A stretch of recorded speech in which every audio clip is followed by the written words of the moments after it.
Okay, so session 2. Yeah. Right, I'm going to do a quick recap for you all, and then if you have any other questions or details you want to add, feel free to chime in briefly at the end. But after rescuing Oren from the caravan and discovering that their family has been seemingly kidnapped by the Sisterhood as bait, Valas decided to contact a certain ex-girlfriend, it seems, of his, someone who is the leader of a group called the Masks, named Nizana.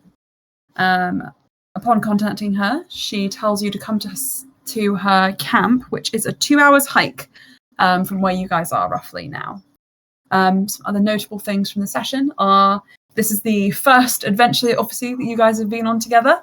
It is somewhat of a trial run of Windows 10, if you could say. Ophelia, you, my friend, have a strange disc which you licked and now has attached itself seemingly to you. I phrased it as it seems to be magnetized to her. And Erwin, as you know, you are waiting on word from Alrinda about the hair that was found at the scene of the murder of ...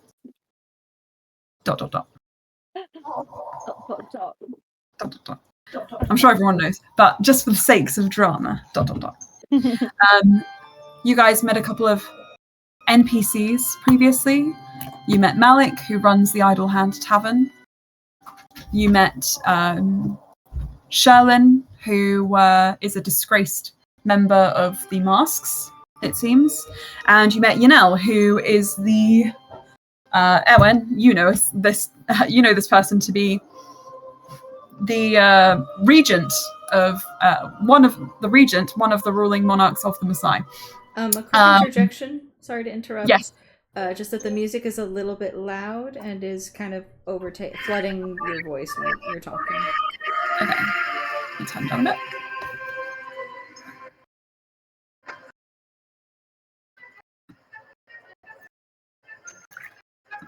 Is that better? Yes. Thank you. No problem. Sorry, it just went quite intense suddenly just then.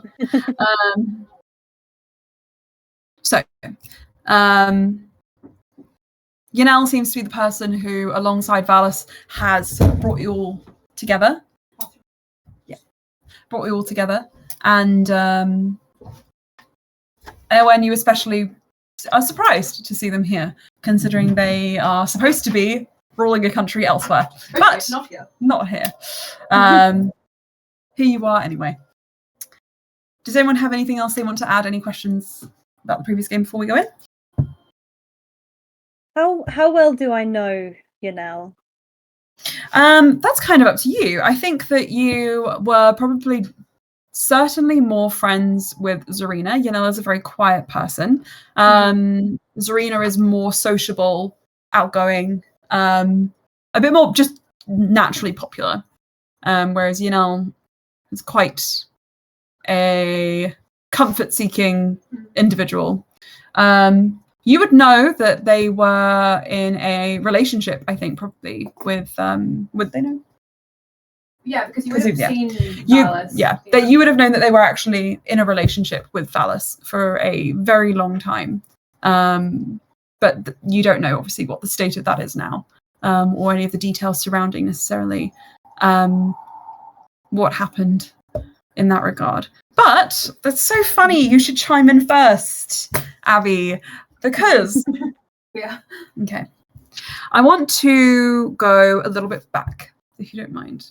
Just because I feel compelled to do so. Erwin, just if you'll play along with me, if you don't mind. Yes. Yes. All the way back. Years back, in fact. When you were considering entering university for the first time. Looking at your funds and realizing maybe as you walked the snow-trodden streets of... Wait, did we decide Acrieri? Yes, we did. Acrieri, where you've grown up, where you lived with your husband's family, and Callan, of course, himself, who is waiting for you back home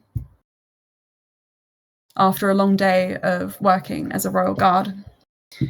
As you walk down the streets on your way to visit with your friends and stop by your favourite tea shop, pick up a few fresh brews and blends, take them home, you pass by a gaggle of students. All of them are in their winter furs, branded with the sigils and heraldry of the university, which you long to attend. But of course, there are lots of things to consider. Callan, whilst he is working his way up in Eurasian society, is still working his way up. Funds are something to think about, especially when you have his parents who will loan you both. But you also feel a certain comfort knowing that Zarina, your friend, the princess, who has taken a liking to Callan and through him taken a strong liking to you, has offered her support to your studies. I'd love to know what is Erwin's favorite blend of tea.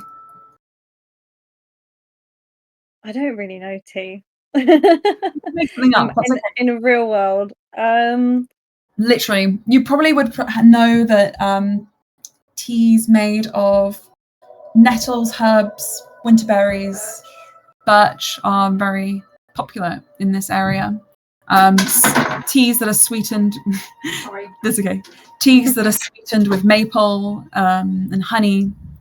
Also would be quite popular, considering this area is home to a few trees, which unlike the Maasai, is quite unlike the Maasai.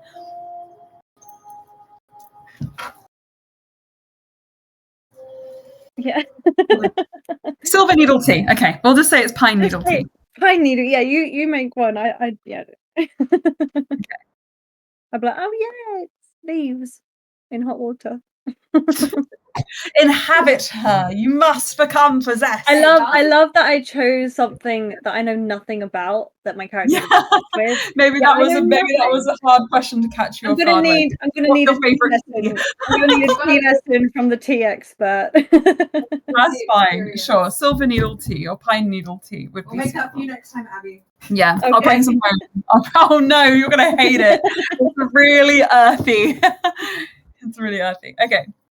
Oh, I love it. I like the idea of winter berries, though. That's cute. Yeah. Winter berries is also good. Berry tea. Oh, hang on a moment. Sorry, my notes just crashed. Let me just open those up again. Never will you do without your notes, Emma. I think it's time for the gamer girl lights to come on. I think so. What colour do you want? How about blue or purple for the Underdark?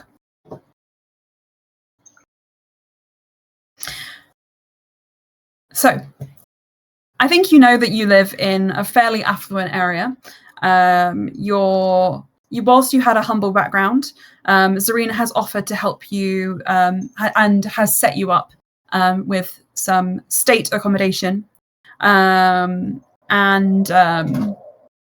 You are kind of in a very comfortable place. You are actually in a position where you're able to save money, which is kind of a necessity for people who have come to Eurasia, especially in recent years, as it is becoming very metropolitan and is a relatively new country, and requires people with skill, with talent, in order to sort of set it up for the bright future it hopes to have, or that at least the stewards want it to have, and the neighbouring royal family wants it to have. As you kind of walk through the city, you can sort of see this reflected. You see that there are sort of buildings all magically protected from the snow and the inclement weather that is not uncommon here. but nonetheless, they are well presented, beautiful buildings. Some of them are made of ice, some of them are built out of natural materials.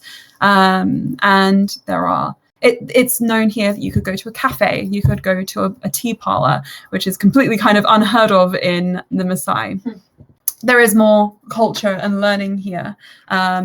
It resembles the cities in other countries of the world that you've read about, not the kind of nomadic life that you have heard some of the Maasaian immigrants say is more common over there. And you've heard Zarina say is more common over there firsthand. As you go to pick up your tea and you pass more students in the streets and the day goes on, you also notice that the post has been delivered. And you see sleighs laden with parcels, packages, and whatnot. And you feel this jolt of excitement in your chest. The entrance examination was only a couple of days ago. And with your tea in hand, knowing that if a certain letter has come to let you know that the university has accepted your application, then your future is changed forever.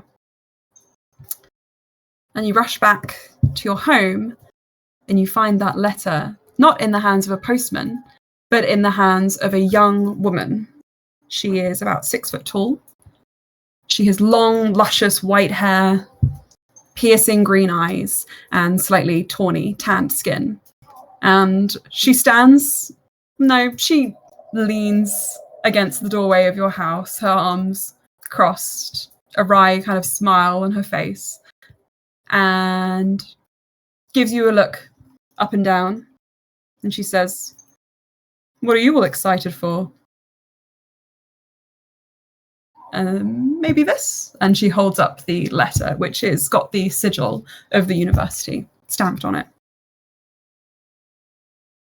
Okay, I was just like, believe that's mine. Should my name be on the front? If it is, it's mine. Can I have it, please? Oh, I suppose it is. And she passes it over. Thank you. Time to see if your hard work's paid off. Right. Do I know who she is at this point? You do. Okay. You know her very well at this point. Okay, She is someone who has trained Callan and has trained with his sort of like higher ups as well. She is also a princess, and standing not too far out of sight, you do see a guard who is trying to make himself seem very invisible. Not that she needs any protection. She is quite tightly muscled, broad-shouldered. Even now, she's wearing kind of ceremonial armor under her cloak. You can see it. She doesn't need a sword. Princess. Warrior princess. But she looks at you expectingly. Open it. Don't just stand there. You got a human lifespan. It's going to run past you if you're not careful. Okay, so I'll just pull out a little knife, or like hook it a letter opener, whatever I have. I don't know, something sharp. I'll just. You could probably head inside as you're opening it. Just open it up. Give me your tea. I'll fix them. Sorry. Give me your tea. I'll fix them. Ah. Okay. Okay. Just like tea, and it's just water in it. It's a hot water place. Please make it the right way. There is a right way. Sure. Is it just? Maybe I should do it. Just. Do you want me to read you rather than? No. Just let me do the tea first, and then we'll sit down. Yeah, I understand having a set way of doing things. Thank you. Right. She watches you as you kind of potter out, doing it perfectly, presenting the tea, and she kind of watches you and pushes her cup around the table as you're messing about, and just says, "Are you putting this off by any chance?" No. Why? No. Why would you say that? Not at all. And she squares her shoulders and flips her hair back, looking all at once rather regal. "As a royal, I order you to read the contents of that letter. Aloud to me, please." Okay. Sit down and I'll pull the letter out. What do I see? I think you stop reading when you read the words, "We are delighted to offer."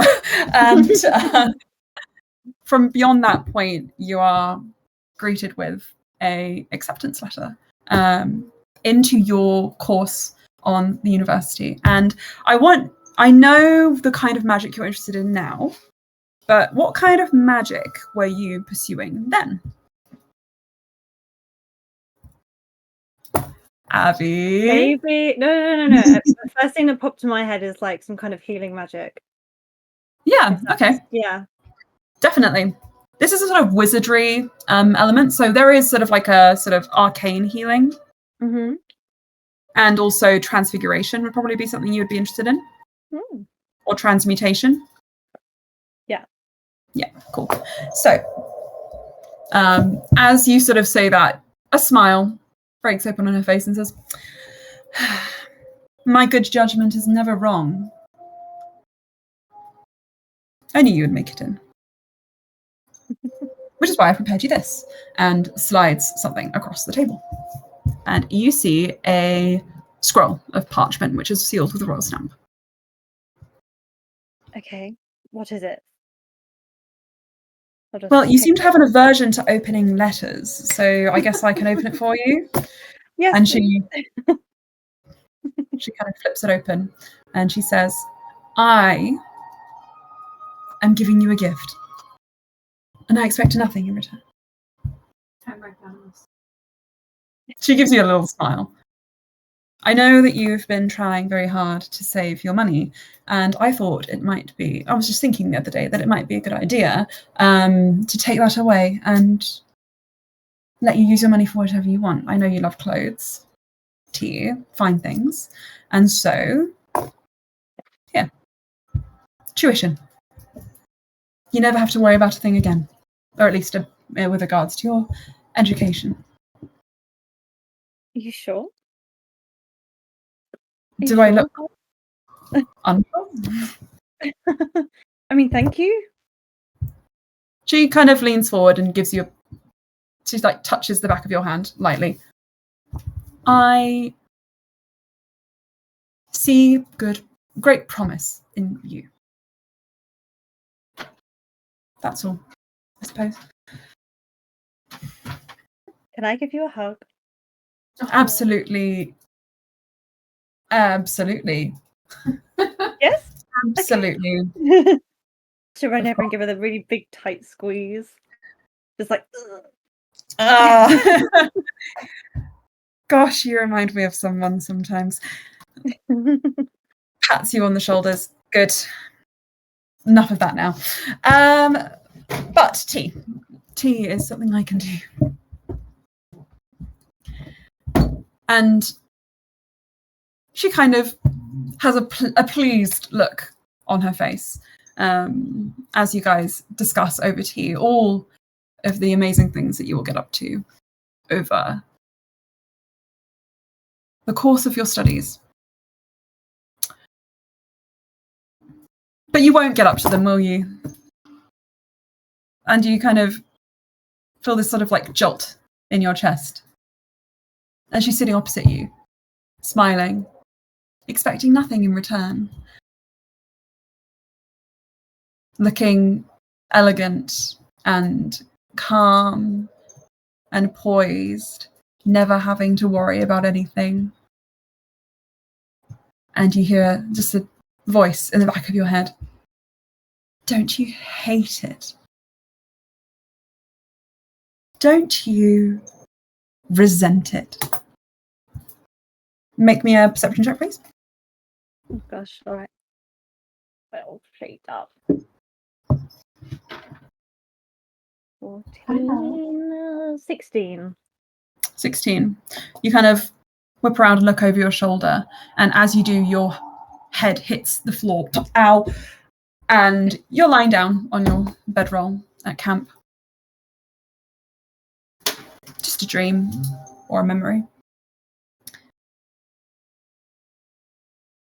And Yanela is sitting in front of you. "Hi. Right. So, are you all right? Are you well? Oh, You seem to have Yeah, okay, nodded off for a moment there. It's a short rest. We don't sleep. So everybody, please take the benefits of a short rest. Well, we can sleep, obviously. I'm not restricting your movements by any means. More just preparing you for the dangers ahead. Severe dangers ahead.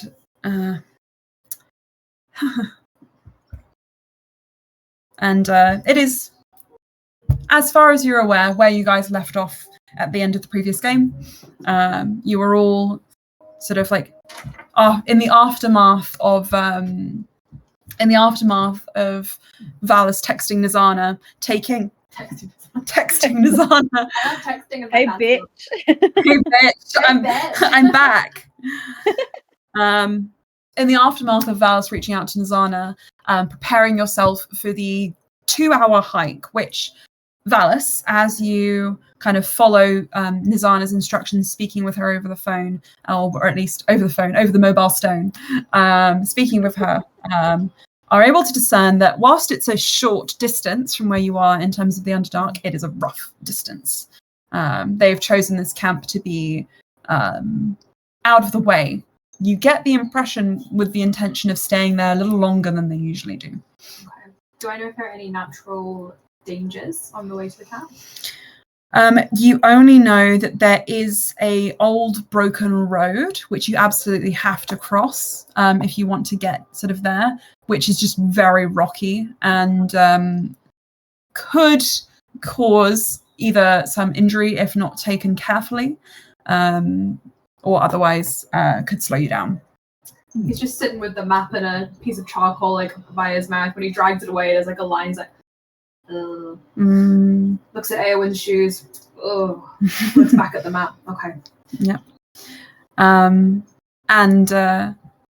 Ophelia, during your short rest, kind of, I assume, playing with the disc a little. Do you lick it anymore, or are you done with that?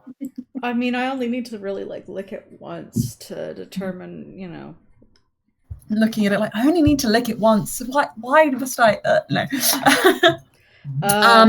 Be an investigation check as well.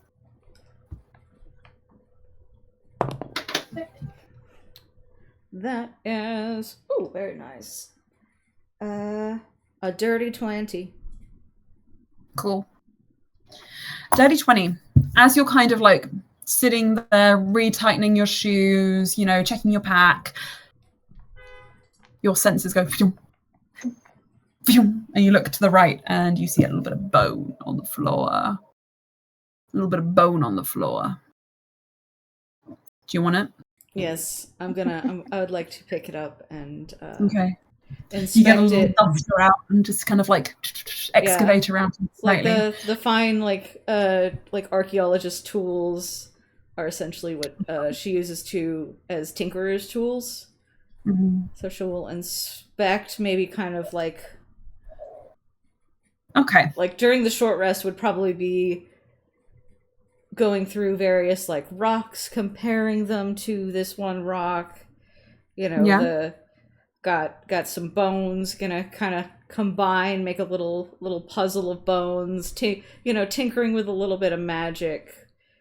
Of course. That if we are in the process of a level up in the eventual future, working on, some little progress that might turn into a little homunculus eventually.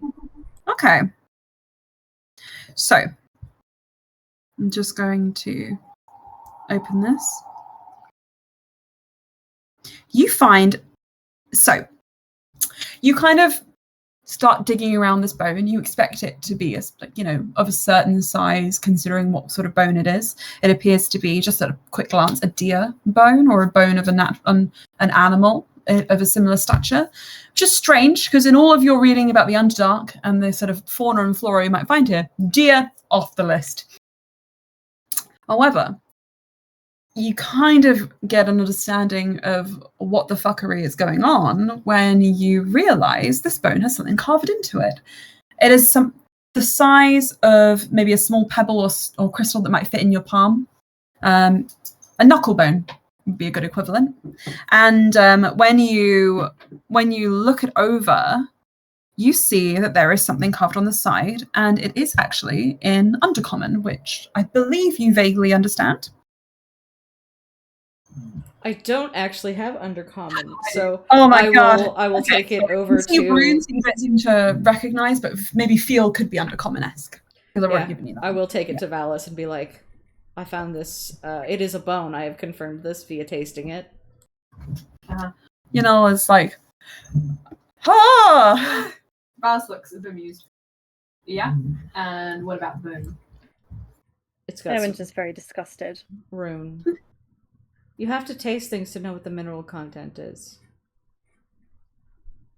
And because it's funny. Actually, I did taste a lot when I was studying medicine. I put a lot of weird shit in my mouth. See, you get it. Yeah, you do. Alice.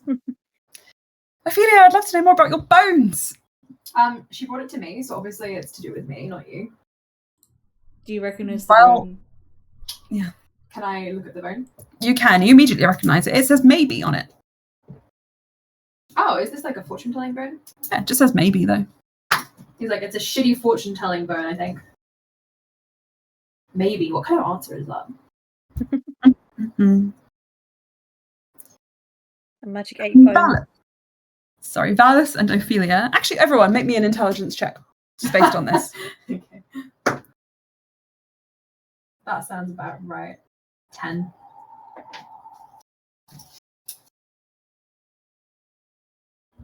$16. 10 and 16. And 10. 10. Okay. 10. So, How's the name on that head? I don't know. hang on. I'll also roll one just to help you out.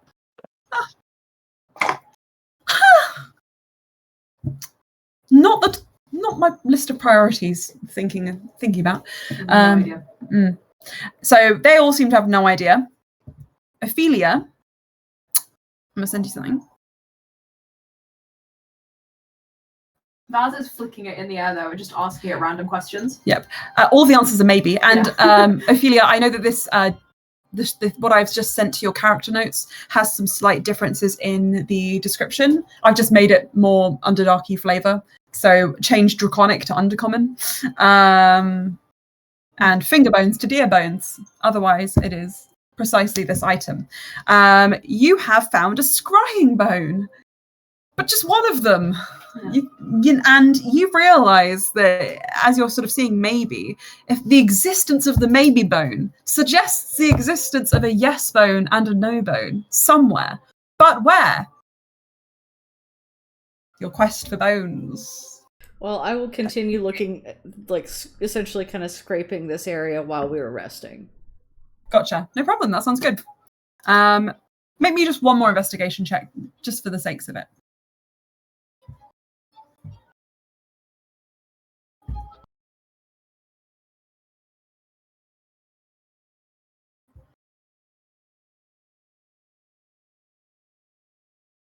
Okay, with a 14, unfortunately, you are unable to find any yes or no bones. We have a maybe bone. I actually did the Maybe math bone. wrong. I rolled an 11. I have a +5, so 16. I don't know why I added as a 9. I don't have. I need to use the sleep. I think that you don't, unfortunately, with that. Yeah, I didn't figure it'd make much of a difference, but like, yeah. I keep playing with the bone. Yep. I'm just going to add on. Is Ophelia going to find more bones on this trip? Flick. Maybe. One can only hope. Mm-hmm. Who could have predicted that? Valas, can I speak to you? Wait, hold on. Can you now speak to me? Maybe. Signs. Wait, Valas, something's coming to me. Signs point to yes. Please come speak to me. He gives the bone back to Ophelia and walks over to Tina. Okay. Yeah, this isn't far enough, they say, even though you are, 10 feet or so from the group. They just kind of pull you around a corner. I don't need... Please. I want to be serious. Mhm. Right now. Okay. I don't have my bones, so I can't give you a proper answer.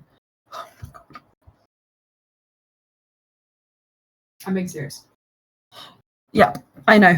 That's why I'm said, oh my god. Okay, Valis, I understand. Chicken! Look at the chicken, everyone! Valis, put your rations down now. Chicken. Oh wait, no, see his shaved arms? Where Oh, he has baby. The shaved chicken. It's even more like, sorry, yes, continue. Valis' ADHD. Whoa, look at that tiny spider. It's crazy.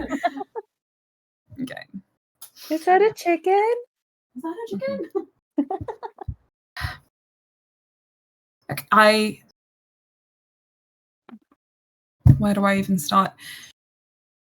This is Nizana we're talking about here. Mhm. You remember all the horrible shit she's done, right? I remember. I am not, in fact, memory, what's the word, deficient. You're not? No, Really? I can remember those things. Valis. Okay. Haha, sorry. But we have to have a better fighting force if we're going to help the blob person. Who is in shock over there on the floor. Mm. She's in shock over there on the floor. Just go with it, guys. You know, looks over and says, look, I respect your choice. I think you're neglecting the fact that she is the reason you're sick. We don't have actually confirmation of that. It's Valis. just more of a theory, Very good theory. but not a confirmed theory. I think you're just saying that because you want to keep remaining chained up when we sleep. As much as that would align with my general wants and needs, no. I want to actually help them, points towards the shock blob person. I believe that. If the Sisterhood are involved, you asked me to be serious. They will kill us because I don't have my guns and we are not equipped to take them on. Okay. They just kind of look a little defeated and rub their eyes. I brought everyone down here. It's my responsibility. It's my responsibility too. Then you're with me. But I'm not with her. I don't want to make things difficult, but I'm going to treat her like a suspect. I'm not going to trust her. I'm not going to be on her good side. And I think it might be worth suggesting to the others to be wary of her as well. They don't know what they're getting themselves into. Not in this. As much as the masks have the Sisterhood's destruction in mind, I think Nizana has your poor health in mind. Right. I will let them know that Nizana is just a little bit on the prickly side. It's a fucking bitch. A fucking bitch. But that's my personal thing, and your personal thing. If we're going to be... Oh, Abby's lights go... Sorry. I'm just playing with my lights. If we're going to work with Nizana, I don't want everyone going in there assuming she's the enemy. Because even if she is the one making me sick, again, it's a personal thing. And Oran and their family don't have anything to do with that.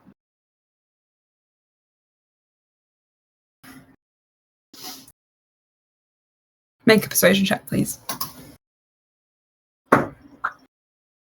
These dice are so hard to read, man. Red. It's 12 plus. That's good. Underdark. 17. 17. Yanel nods. You're a better man than I am. I'm still mad at her. Like, I'm still not happy. Just to be clear, I'm not a what's the word?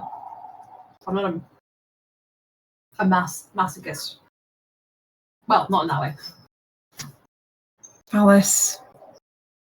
All right. Okay. I can get behind this. We'll use her. We will ally with her. Oh, gosh.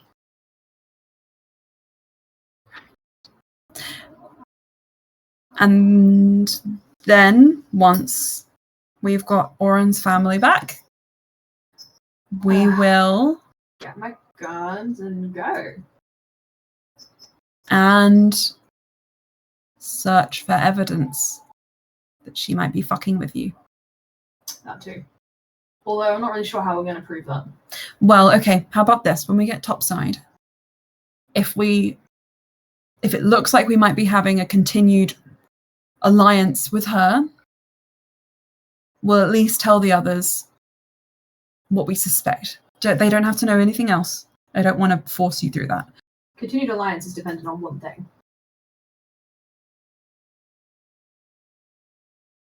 I can't talk about that right now or think about that right now. I won't let that happen. And I hope you also aren't going to give her what she wanted. Well, no, I'm not going to give her what she wants. I am going to negotiate with her. Right, okay. We'll talk about this when we're on the surface, I think, maybe. Fine. I will talk to the others, let them know, and we can get going because it's only 2 hours, but it's like not the best ground that we're going to be walking over, and I'm pretty sure everyone is wearing high heels. So I tried to get them to change. Her to change. she might be really good at running in them. I'm more worried about her silky skirt over that rocky crag over there. Yeah, I'd probably get ruined, but ripped silk is in. I've heard. So maybe that's her intention. No, I don't really follow fashion that much these days. Right, I'm going to talk to the others. He just pats Yanel on the shoulder. Don't worry about it. You'll be fine. Okay. He pinches their cheek and walks back towards the group. Hello, sleeping lady, bone lady, and I'm not going to talk to the ooze. I'm going to we are going to commence our hike. So everyone feels good about that. Ophelia just pulls up their goggles. Yeah, all good. Sweet. So, he kind of straightens up. We will be going into Drow territory. You guys don't know Drow very well. I know Drow very well. I know Drow very well. Yeah, this is my time. Sorry. You're kind of undermining. I'm joking. You're going to be meeting the head of the masks, who is my ex-girlfriend. We're just going to put that out in the open. There is nothing hidden here between friends. However, she has a bit of a temper. Bit of a temper. Try not to piss her off. Try not to get on her bad side. And you should be fine, because we're just going to be working with her for a short while, hopefully. I think that's all you really need to know. Can I steal your thunder one more time? Yeah. Erwin? Yes. When you meet her, just don't look at her or speak to her or let her see your clothes at all. I think she's going to really hate you. Just have a sensation. Oh yeah, she doesn't like pretty, prissy girls. She's got a bit of a thing going on about that. Thank you. But why? Yanel. We're going to talk about that. Are we going to talk about that, Valis? Oh, she doesn't like Yanel because Yanel is Yanel. Is it the hair? Is it because we have the same hair color? She's something against people with white hair. She also has white hair. Yeah. Right. Fine. Weird. You guys can bond. bond over your ex-girlfriend who has white hair and purple skin. Yeah. It's very common for drow women. Erwin, I want to walk with you for a bit. Links arms, pulls you along. That's fine. I wanted to hang out with Ellie anyway. I don't want to hang out with you. If we're hiking, can I just sort my outfit out? Because I don't want to ruin this. I brought boots for you, just on the off chance. I don't really want to ruin these. I suppose I could take your boots. My boots. What boots did you bring me? I brought you the same ones as me, but just in your size. I assume it's your size. Good. Okay. Yeah. And she presents you boots, and they kind of take your high heels, and I guess I can put these in my bag if you want to keep them. The heels. I'll keep my heels, thank you. I'll put them in my bag. Course. Great. Cool. My little skirt thing, it detaches, so I'll attach it to my thing, and it will turn into a hood if I want it. If not, it flows back like a little cape. That's so cool. It is for clothing, darling. It's the new thing. Right. I used to make clothes sometimes. Also. And toys. I made teddy bears. Very interesting. Valas is watching all this happen like. I feel like Ophelia is also just like they're mirrored, maybe like passing popcorn back and forth. Yeah. Okay. And here we have Yunel attempting to make a connection. Do you like tea? I do, actually. Like green tea and strawberry flavored anything is nice. I like strawberries. My mother used to make the most lovely strawberry tarts. Yeah, that's nice. All right, besties, let's get moving. You guys can walk together. Ellie, where do you want to be? Do you want to take up the rear or behind me? Or the rear. Or the rear. Or behind me. I'll be at the front because I've got the map. How about I bring up the rear just to make sure that if anybody falls, I can catch them. You know. Right. He like flicks out the map. We're going. Turns the map around that way and starts walking. Great. You all together, having somewhat bonded, I think, questionably, and with Erwen's high heels glittering on her pack, clacking as you walk slightly. I think they're the most beautiful shoes you've ever seen down in the Underdark. You guys make your way up what appears to be a fairly steep incline carved into the cliff face of the rock. Oran seems to be looking down at something on the cliff's edge. It is the kind of tracks which lead out into the darkness. The caravan went one way and you guys are going another. But all of you obviously hope that eventually you'll be able to follow that path again and reunite them Get a marker on the map with their family. Of course. Directions. Question: would Oran recognize like the little scrying bone as like something from the caravan? You know what? I'm going to say yes, and then I'll let you initiate that conversation when Anna gets here. Is that okay? Yes, all good. Just no problem. Yes, makes sense. It is like, oh, a clue. Scrying bone, maybe. Cool. Fab.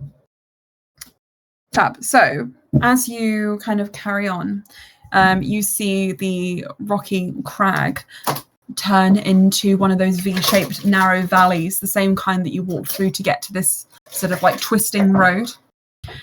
You see an excess of fungi and sort of bioluminescent colors begin to sort of grow and spurt out of the rock here. And Valas, you also notice, because you're probably always looking out for it, webs.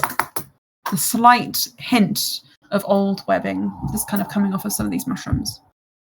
He draws a spider on the map. It's got really big eyes. Going through, what's everyone's passive perception, please? Also, just that you know, I can't be surprised as one of my things. That's fine, don't worry. 14. Passive perception is 13 and investigation is 15. Okay. Perception is 12. Investigation is 15. I don't know why I was saying that. That's all It good. will help. Ophelia, you find a calcified spider husk exoskeleton sort of thing, which you feel like is kind of bone adjacent. Yeah, I and would might like be to in- collect this. Okay, cool. Valas does tell you not to lick that. Unless you want to get a little bit high right now. You can lick it later. Yeah, Ophelia is like, I will lick this later. For sure. As you guys move through, Damn thing. I was just thinking that. Licking the damn thing. I love Gail. Get unlimited social media. oh, why is there an ad on my nice ambient music? You licked a dead spider. Unlimited You social licked media. it. That was a thing you did. I think we need to get some air So and have a long conversation about unresolved childhood issues. Mhm. Stop licking the damn thing. Mhm. As you guys carry on, the journey itself isn't too hard. Ophelia, this is nothing much more than the climbing and excavations you've done back in Afrana, in Malatdana, in some of the old archaeological sites which you have helped work on. Valis, you know the Underdark incredibly well, and all in all, it's just another ordinary day for you down here. Yanel seems to be doing well, holding up, not holding the group up too much. Erwin, I just want to ask you about your physical health. How is your dexterity? My dexterity is 12. 12. Okay. Does anybody else? Apparently our dump stat. Which is apparently our dump stat. Okay, never mind. Then I think that should be fine. Erwin, you've never been anywhere like this before, but having grown up in a sort of frosty climate, you managed to sort of keep your footing, even though it is uneven ground. And all in all, the first hour passes relatively comfortably. Valis, you get to the point on the map where you know that the Shattered Road is coming up. And things can lurk in the dark here. And things, not just spiders. I would like. Do we have any grappling ropes on us? You do. I would like to get everyone to kind of equip those in case they fall, Mm-hmm. and just put them on guard for spiders, especially. Fantastic. Okay. But I will still go first, just to check the way. Of course. Okay, I'm just going to open up the map that I was looking at. Grappling. Ugh. The climbing gear, did you say? Yes, so everybody would have been given some climbing gear, which you can take 10 minutes to equip now. Valis, Ophelia, I reckon you two would be checking Erwin and Yanel's to make sure that they've equipped it properly. Yanel also seems to be a little more on the U spectrum of experienced in climbing and outdoor activities, Erwin, rather than the Valis and Ophelia end of the spectrum. But all in all, Yeah, you guys. I think Valis and Ophelia are making jokes about the harnesses. Great. Yes, we all know how to. Everyone just tie her hair up with her pins, just so it's up and out of the way. For sure. Nice. Cool. Valis in the background making a little ponytail. I can do that too.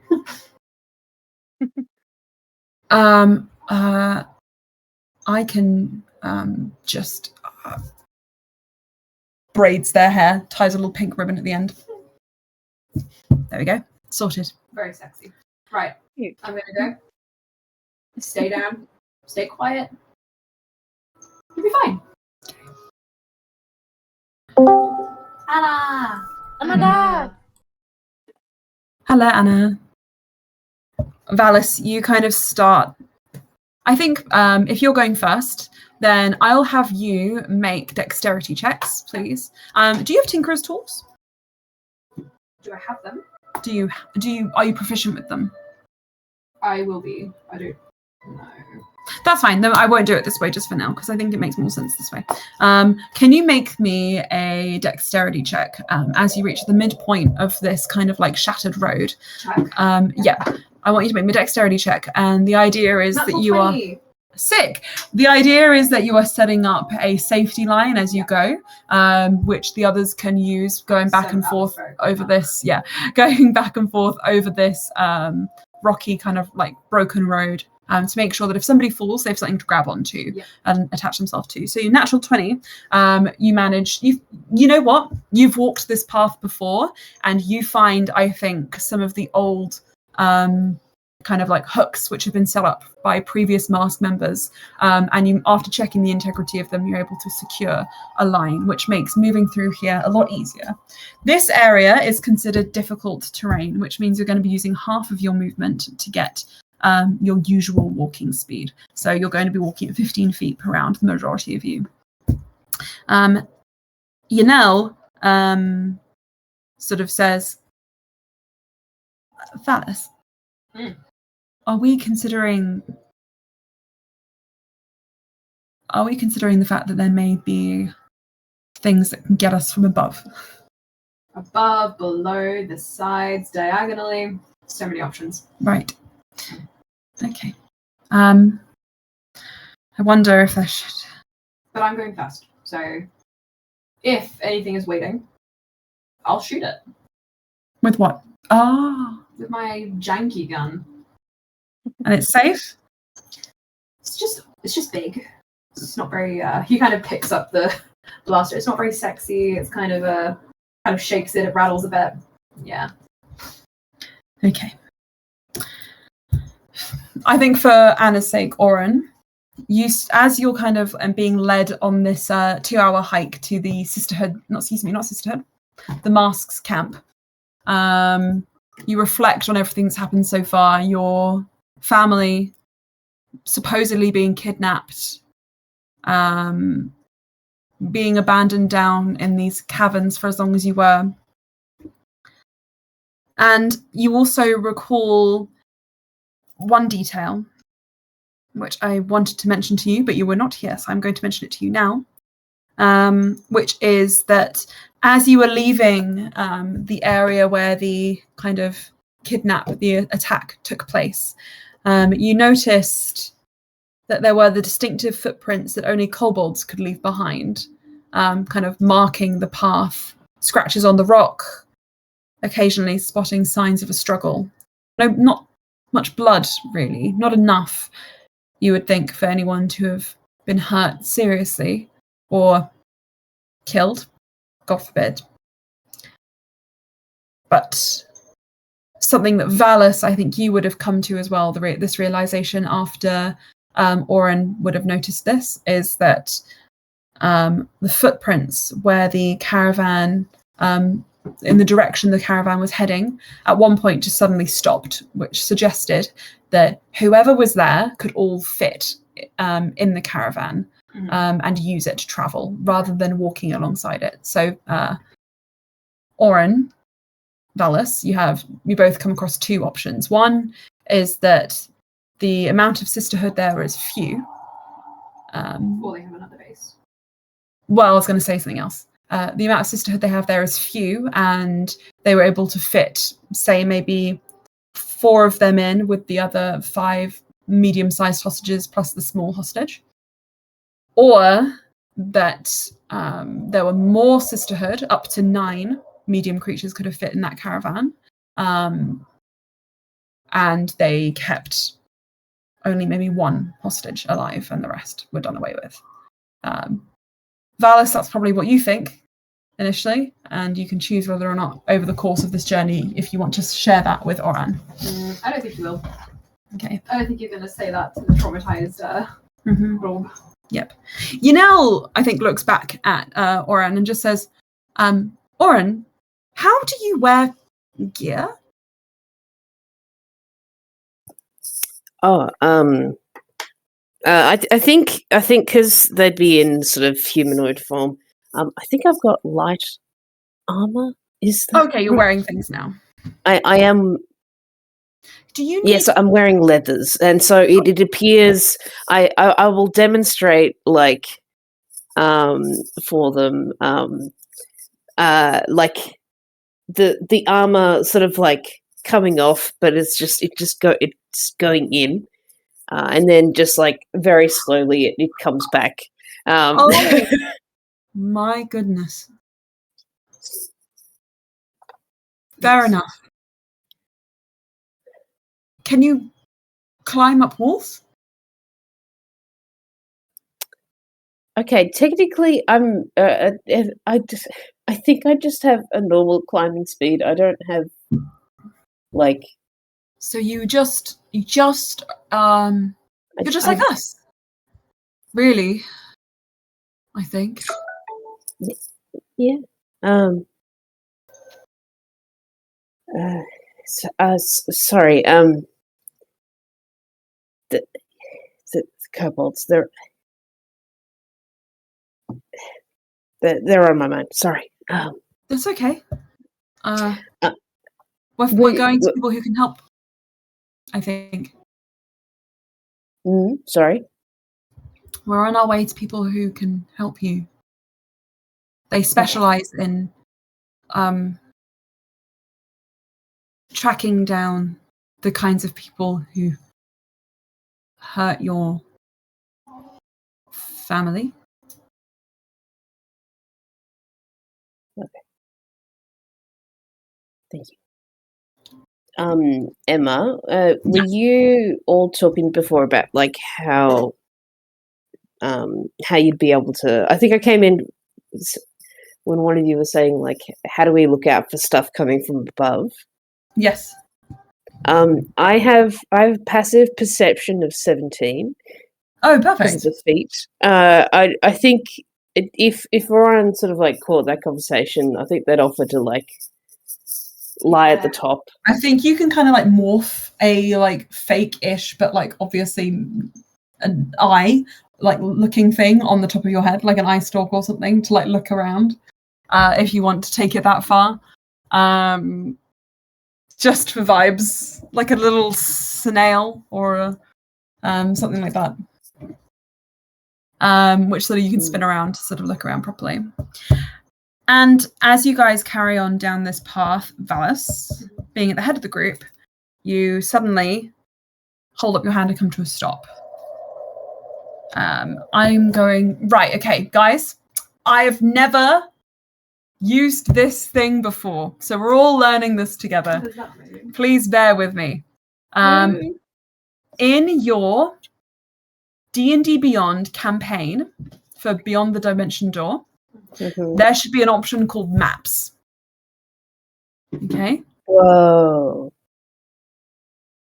And if you open Maps, then we should all be taken to this map together, I hope. Can you see it? Let me know, guys. Let me know. I don't think I can. Okay. I'm getting that now. Content managed? No. Game log? It's the little play button.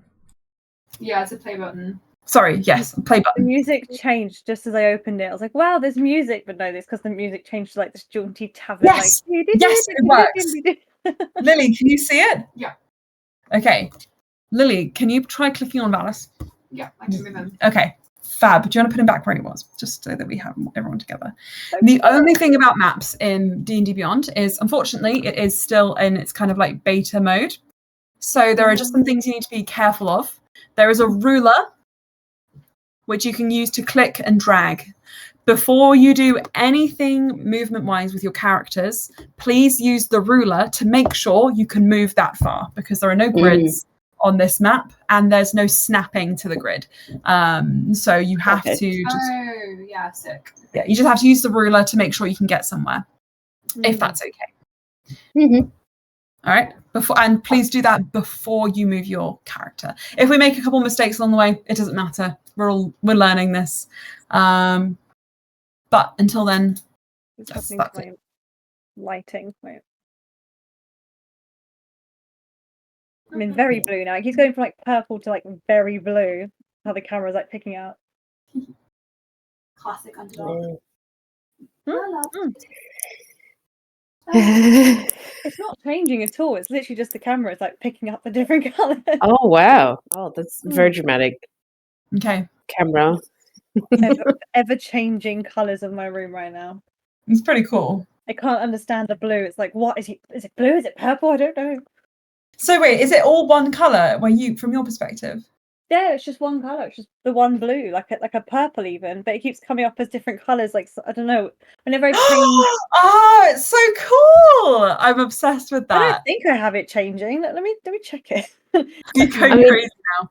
I'd be Okay. very impressed No, if no, it's it on was the one changing only colour. between two colors. Yeah, it's only on the one colour, but it's just the camera's like, oh, no, it's blue, no, it's purple, no, I don't know. Sensitive camera. You know, Valas, your initiative bonus is +8. Yeah, I know. It's crazy. Pretty cool, right? Yeah. Wonder why I'm looking at that. Anyway. Oh, are we gonna do initiative? Nah, just have everything ready on the off chance. So, Valis, you have led the team this far down this path. You know, you were about a half hour, pretty simple, straightforward jaunt. Walk in the park to the camp from here. However, before you can get there, you have to cross this area. Yeah. You know for a fact that at the very least, this here. Did that appear? Yeah. Oh, sick. This gap in the sort of stoneware here is home to a spider. Cool. You have heard this one called by the masks Old Bitey. Okay. For its tendency to kind of scramble up the shaft and with its pincers kind of like ready and drag people down to the depths, leaving only one or two limbs behind, clearly bitten off. To suggest we go this way then. Yeah, that's perfect. Is that showing up? Yeah, it is. Fantastic. Right. In order to do this, we're going to sort of I'm just going to point out a couple of things on the map. Hopefully these aren't too confusing. So, first of all, these like kind of stone pillars here. These are 10 foot up from the ground. Okay. As is this walkway that you guys are standing on here, which you can see. Sorry, there's one more pillar there as well. The walls here on the edges of the map, there are some sort of like sloping walls, look very steep. Hard, you think, to climb up on, but not impossible. You would take an action to climb up these if you needed to get distance from the ground. If you would prefer to get off the ground altogether, you would want to jump onto one of these pillars there. On the other end, of this sort of cavern there, where that black line is, you can kind of see that like there's a little like line down here where the path kind of heads off, and you know that is the sort of line where you need to kind of aim for if you want to get past this place safely. Sorry for it's a little ramshackle. I'm learning. I hope this is fine. Right. And the little green fairy is devastatingly could not get their face on there. They're still working on adding NPCs that aren't oh, that's annoying. I know, it's really difficult.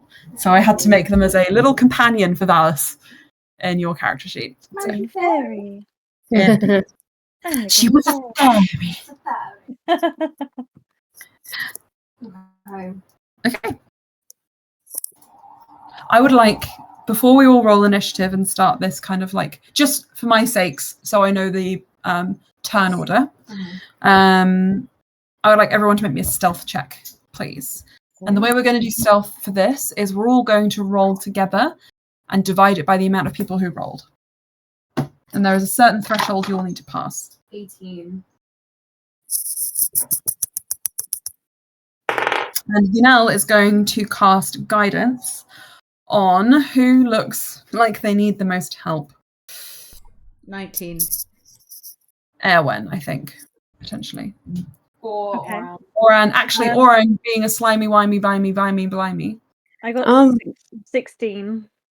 I got 17. Oh, you're fine. Okay, well, Erwen, I think I said Erwen. I feel like it's wrong for me to change it. Erwen, for the next minute, you have guidance. And Yanel kind of like Okay. says, it's okay, my magic is more potent in the dark, actually. That's makes face. Come here. And holds a hand against the back of your armor. Valas. Are you comfortable with this? Me? Just something to help you? Yes. Okay. Great. Thank you. Kind of like move your cloak out the way and press their hand as close to your armor as they can. And you just hear them whisper something. What's your passive perception? 12. 12. They're quite up close behind you, so you just hear them say, "Protect her as sure as night will fall." And Valas makes another face. there is a kind of like rush of like magic, and you feel like the shadows cling to you a little tighter. And as you kind of like begin your descent off of this path. Good. Still got it. Still got it. So, with guidance cast, you guys may begin your journey across this craggy rock. I would like everyone, just for the sakes of me knowing the turn order, could you all just roll me a d20 and add your initiative modifier to it? Emma, if I'm going first across, doesn't that automatically mean that I'm going to go? You are probably going to automatically go first anyway because you've got a +8 initiative bonus, but just for the sakes of I just want to make sure. No What am I rolling? Sorry. d20 and add your initiative. 26. 26.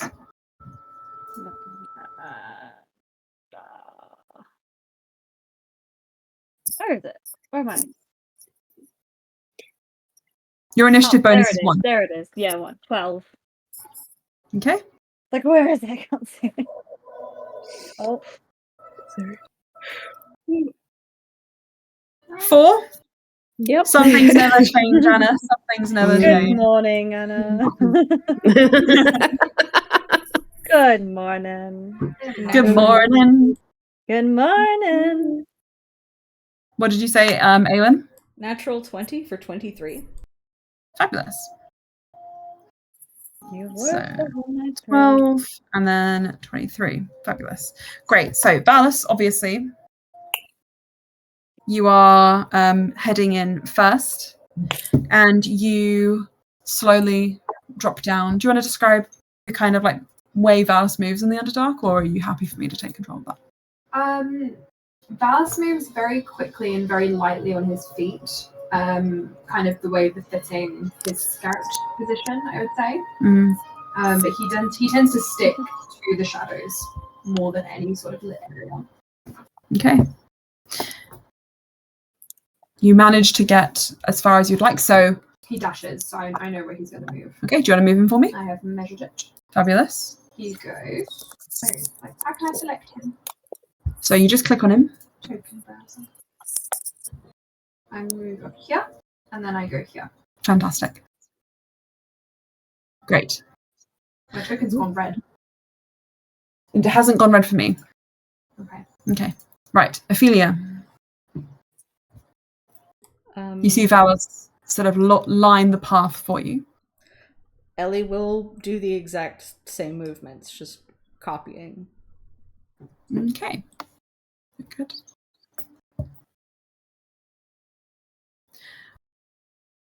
Just so I have it, because I think I actually didn't ask for the totals in the end, I need you just to repeat your stealths for me. Sorry, I realised I didn't add them together.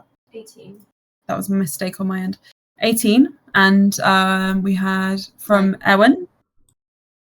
Oh, what? Sorry, our stealth. Yeah, what did you roll? I think it was 16, wasn't it? Okay. 15. Oran? 15. I hope so, anyway. 17. I think your stealth, Abby, did you add guidance to it, or are you saving guidance for something else? Oh. I don't know. Was guidance cast after? No, it was cast before. Oh, I don't know. So you can choose.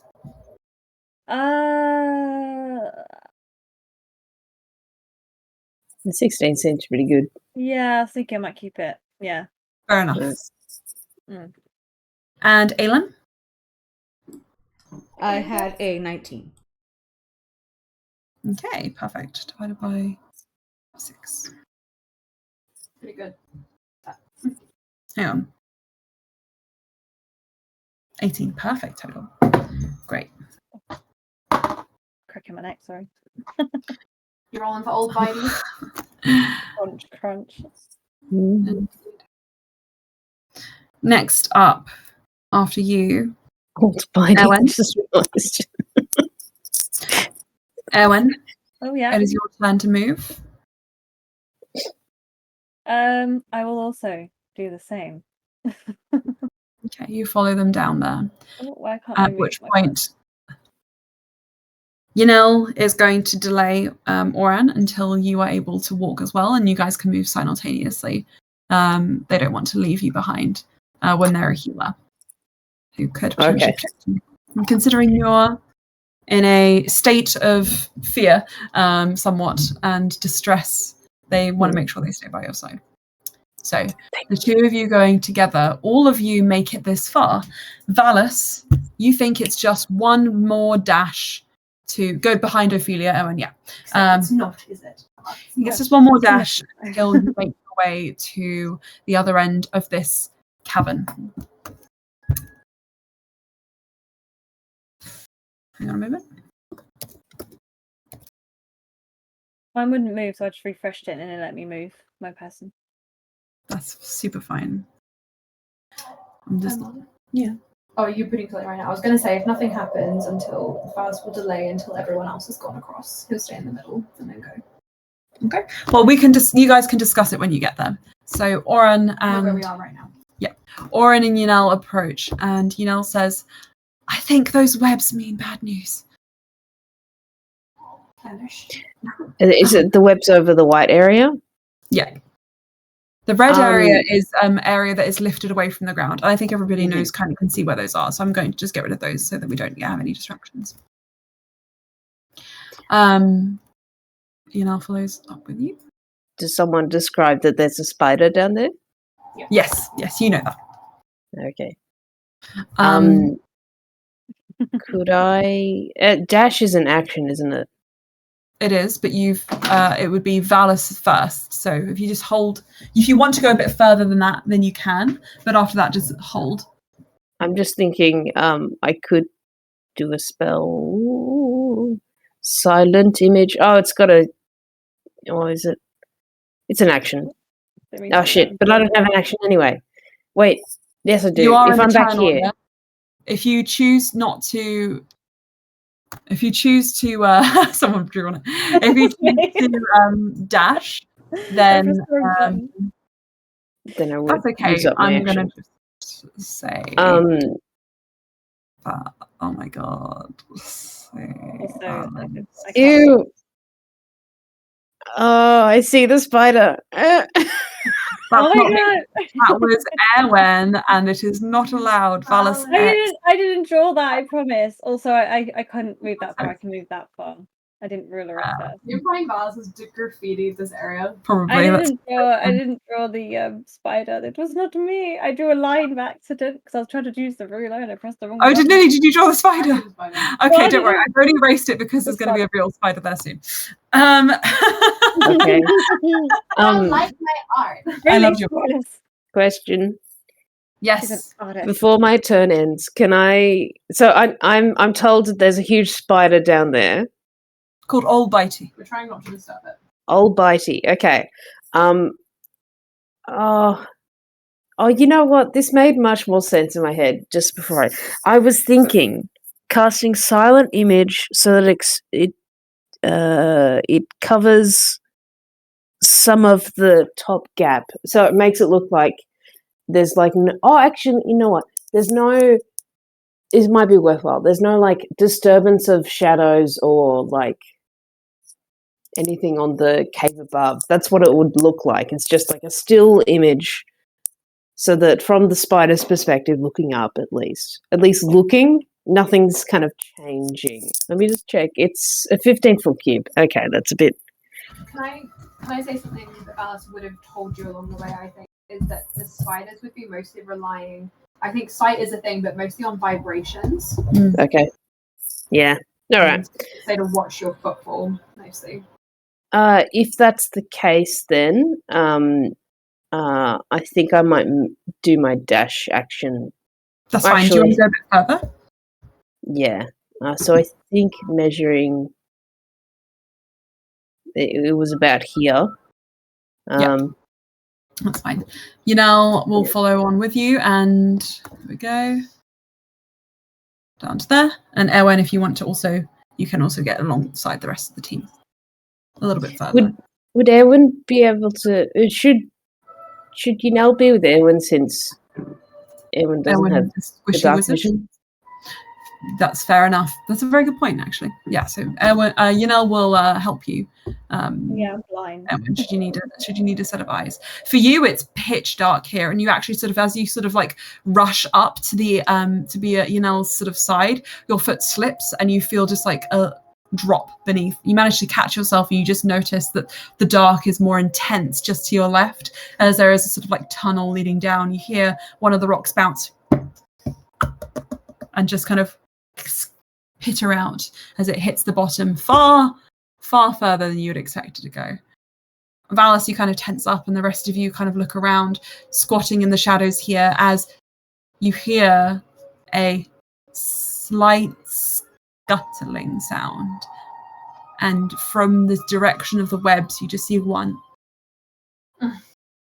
arm come up, and then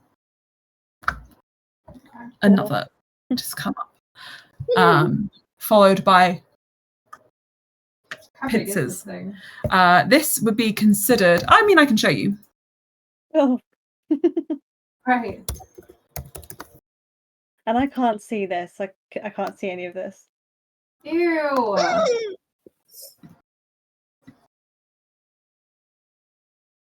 Just cling to the walls. No, you can't see this, but you can hear it. What the fuck is that? As Someone it tell me what you're looking at. Yanel's like, shh, shush, shush, quiet. We're looking at a spider. No. Yanel's going to try to shush you a little. And Valas, you notice the spider coming up. And it kind of presses itself out of its web. But it does not seem to have noticed you both. Just as it appears and takes its turn, it just slowly begins to come out of its web and climb up over here onto one of the nice sort of like turrets there. Oh, for fuck's sake, right. And it just slowly begins to set up a little web. Oh. Excuse me, whilst I just draw a new one. Just there, expanding its domain ever so slightly. Okay, Valas, as you're realizing this, you just notice two things. One, you're going to have to either use an action to climb along the kind of like left-hand side of the spider, which would be just here. Climb. You can climb along that wall, which would take a dexterity check from either of you. You can go underneath the spider. Underneath the spider here. Or you can figure out something else. Yeah. I would like to... Valas pulls out his gun, and I'm going to hold an attack and let everyone else go. And kind of just gesture for them to keep moving. Okay. And I would like to hold that attack for when the spider makes a move to attack anyone else. Sure.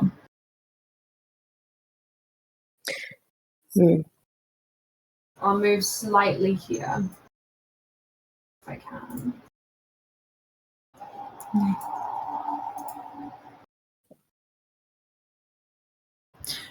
Okay, you move there. That's fine.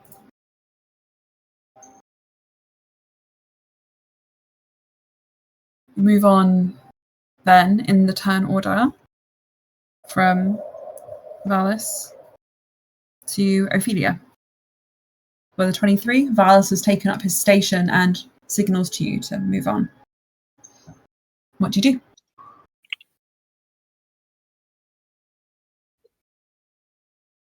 I would like to make the climb check. Okay, so you're going to make me either an athletics or an acrobatics check. And you'll be able to move. How far did you move to get to this point? To that point, it was probably 25-ish. Okay, so then you can use, if you use the dash action, you can go a further 20 feet. I think, yes, because you'd be using 30 feet plus 15 feet, which would be the extra movement. Yeah, so you can go a further 20 feet if you use the dash action. And you'll need to roll me that check first before you can do it. Sorry, I went ahead and I moved the thing, but I did roll it. I will go for acrobatics since it's just a little bit better, and it is a 21. 21, okay. You manage to sort of scale up the side of the wall and you feel around and you actually feel somebody must have done this before, because there is a like hard ring in the sort of embedded in the rock of the wall, which you cling onto, and you kind of manage to find from there a very old kind of like ropey almost line, which you sort of shimmy across to kind of get where you're going. And you manage to get that far. Okay, good. Next up in the order is Erwin. Chicken. You're a bit further back. What are you doing? I can't see anything, so You can delay, and you can go with Yanel, who has got the same initiative as you. yeah.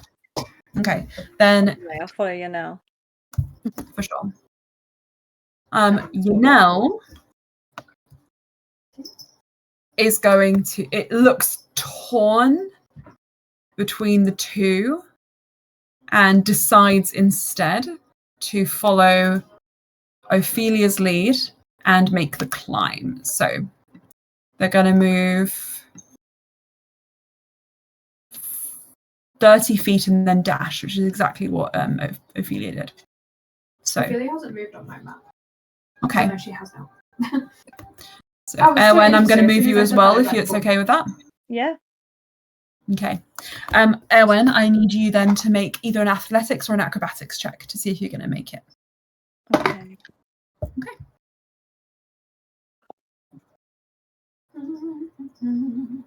Oh, it's the same. So 7. You have that guidance, Oh yeah. Then 11. so you can add it. 11. Wait, guidance 4?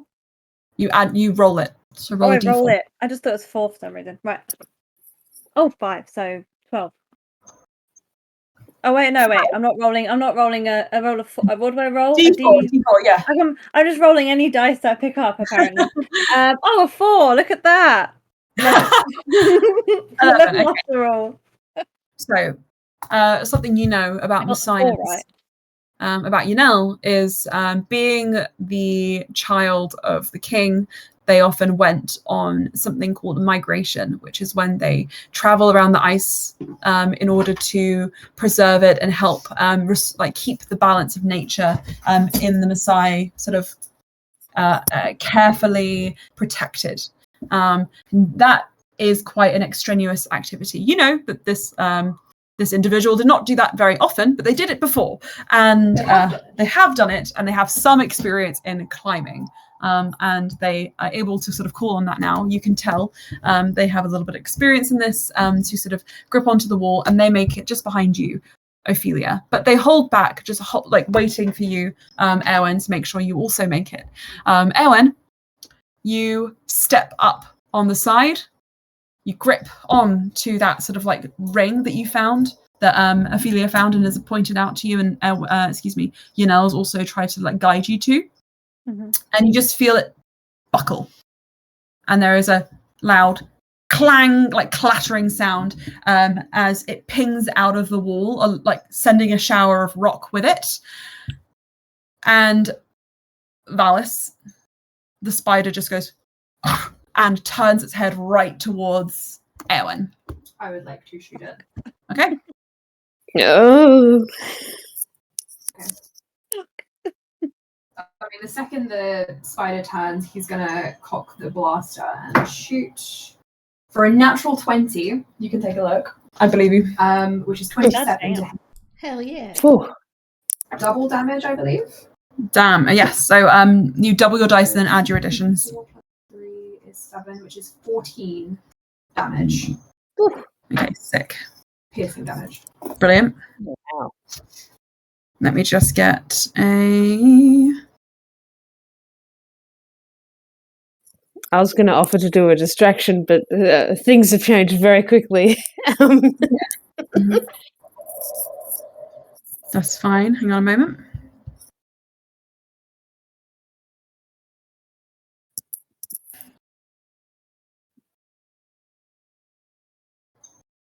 Okay.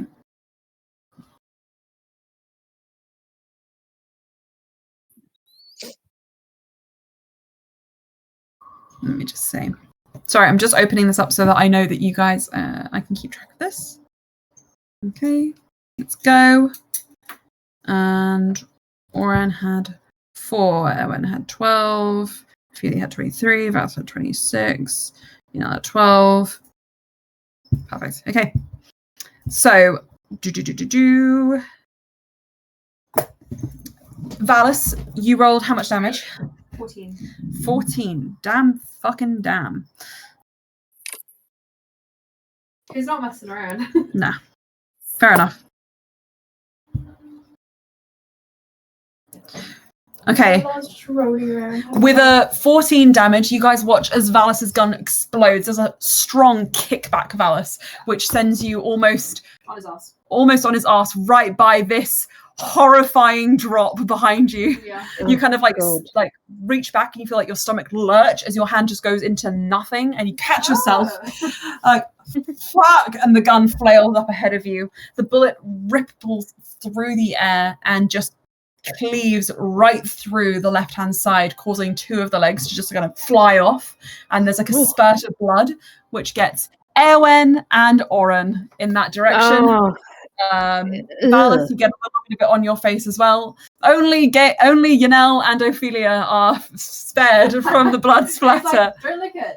Don't lick it. And it is incredibly angry and incredibly bloody. It is going to rush forwards, as it is now its turn, in the direction of Valas, Erwin, and Oren, because it heard the noise coming from there. It is going to do. It's going to make. Oh fuck! I thought that was guns. Ghost. It was guns. All along. All this talk of guns. Where is that? I don't know. It's like next door. Guys, it's That's guns. Valas's gun. Valas is going pew pew pew. You got the live in-person sound effects. Hopefully it doesn't go. Yeah. So, first things that are going to happen is Valas, the spider, considering it's you that hit it, is going to attempt to bite you. Okay. That's okay. I'm just going to roll that. Does a 21 hit? Yes, of course it fucking hits up. Great. Luckily, you're only going to take 4 points of piercing damage before you make your Constitution saving throw. That's a third of my health, by the way. Okay. The spider kind of like rips down onto you, biting. You feel its pincers just manage to bite through your leather armor. And there is a sort of like numbness as the sort of like poison seeps into you. Valas, make me a Constitution saving throw, please.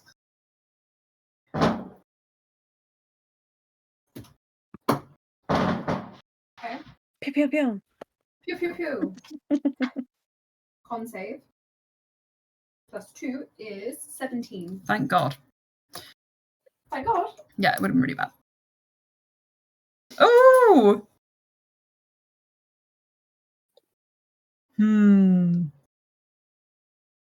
4 is a third of your health.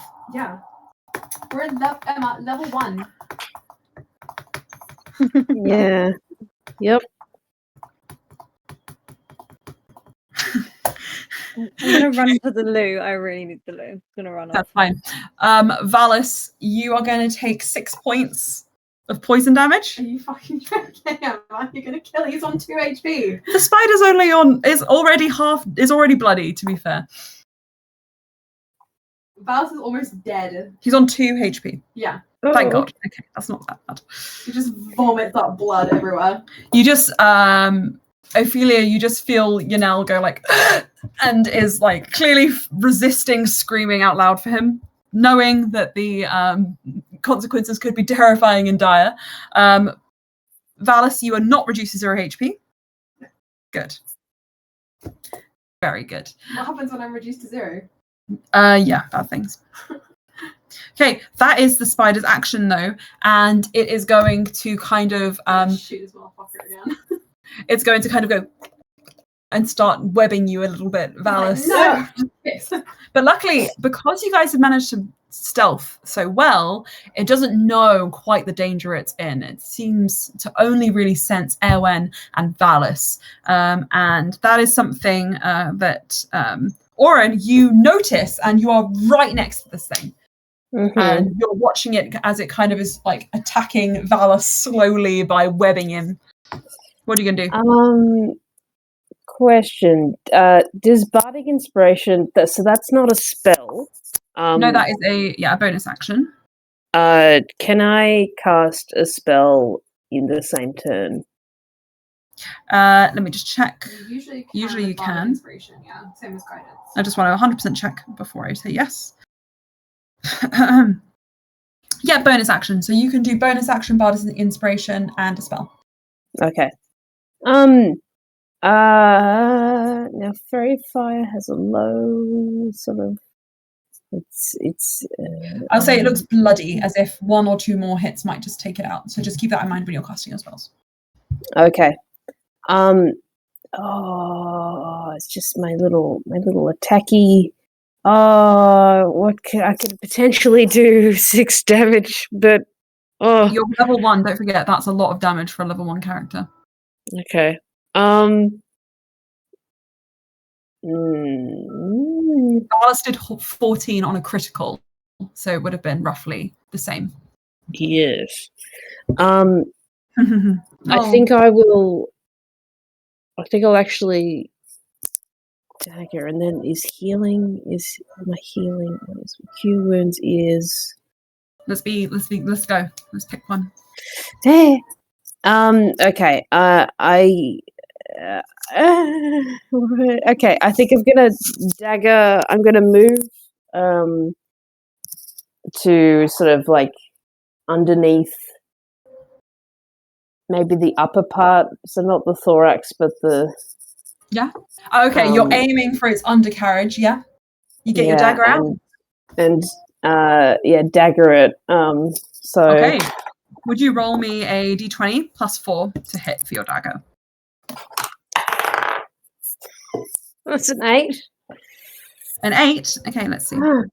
Unfortunately, your dagger, you're kind of hit. You aim for a soft spot between this armor, and it just deflects off and slips up, and you don't unfortunately manage to do anything, but you still have the bonus action. Okay. Oh, shit. Which you can use your Bardic Inspiration. You can heal.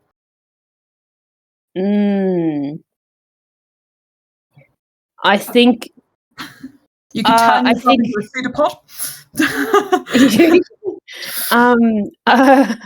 Apparently, I think I will go up to Valis then and touch him and do a cure wounds. A healing word it would be for a bonus action. Is that okay? Oh, sorry. Yep. Never mind. I don't do that. No. You can heal him. You just use healing word. Do I have healing words? You do. I'm looking at your character sheet. Really? Oh, yep, there it is. Thank you. Never mind. Okay, so I don't go up to him and touch really him. Organized, because I spent all week preparing, so I found some cool new tools on the website, which are really making my life a lot easier, and I wish I had used them earlier. It's all good, babes. It's actually really fun. 1d4. We love Three. Valas takes back 6 HP. Thank you. Perfect. Great. He's still bleeding, but he's no longer dying. Great. Is that your turn? He's like, thanks, mate. I think I moved a bit sort of like under the giant spider. I might want to come out the other end. Yeah, like just here. It's like it's set you up. Be careful how far you're going, because if you go outside of its reach, it's going to get you. Oh, if you stop there, then you'll be all right. Like here? Yeah, would be okay. Yeah. Okay. All right, I'll do that. Valas, it's your turn. I'm gonna shoot it again. You're gonna shoot it again. Cocks the gun, like I imagine it's almost like over him, and he just kind of like squishes it in between its belly parts. He's gonna shoot again. Okay. What is that? Hold on. A light. Light. Oh my god, Emma, look. It's not a 20, but nice, sick. When you eventually get 26 to hit. Perfect. That hits. Will you roll me your damage? Yes, I did. Darn tootin'. Darn tootin'. Roll me your damage, son. Darn tootin'. 7 points of piercing damage. Oof. Whoa. It kind of like goes and sort of squirms. Its whole body convulses. But it is still hanging in there. It looks like it's kind of like starting to shrivel up on itself. And Valas, you can see poison kind of frothing from its mouth and spilling on either side of your head. I think at this point, Yanel kind of like, unfortunately, despite their better judgment, just goes, Valas! And he just like puts a thumbs up. Next in the order is Ophelia. Ophelia, what are you going to do? I would like to throw a boomerang. Yes! Oh. I remember when Tarry had his boomerang. Okay, my first ever D&D character had a boomerang, and I love it. Okay, go for it. Whack it.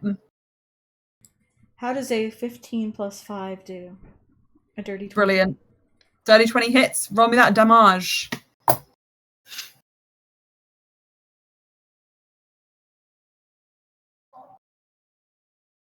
Sorry, I had to pull it out of the tray very carefully because it's very sharp. The D4. That's fine. That is going to be 5 damage. Perfect. Ophelia, tell me what it happens when you see Valas and Oren both unload into this spider and the boomerang finishes it off. How do you want to do this? Yeah. Just whacks it like right in the right spot and it comes back and Ophelia's like, yeah. Like, affectionate pat on the boomerang. And with that, the initiative order wraps up. The spider shrivels up and kind of like convulses on its back and then just... I kick it off me. Okay. You kick it off of you. Immediately, Yanel throws himself off of the wall and comes over to you. Yeah, okay. And they start tending to your wounds. They look at you, Oren, appreciatively and say, "You're a healer." Yes. So I'm glad I was able to get to you, and unfortunately I didn't make much of a number on that spider. That's all right. We did. Good job, Ellie. You doing all right over there? Disgusting. Covered in blood. My outfit is ruined. Oh my goodness. He's covered in guts and poison and like spit. He's like, I feel so bad for you. This is you see the state of me. This is disgusting. All right, we'll get you a nice bath and shower when we get to the camp. Ellie don't will think it's just kind of like, I like flick her hand, and just these little like shimmers go across both like Valis and Erwin, and prestidigitation cleans. Thank you. Yeah, a detail that I've added, which is that magical cleaning is aesthetically pleasing, but you still feel a little bit, just a little bit, like the Thank third you day after so much. washing your hair, kind of clean. Yeah. Brilliant. Okay, We don't you look disgusting you don't anymore. look revolting anymore, and you are not sopping bloody wet. Valas will take back 5 points of HP. I'm back. Oh, he's like, he stands up. It's fine. Great.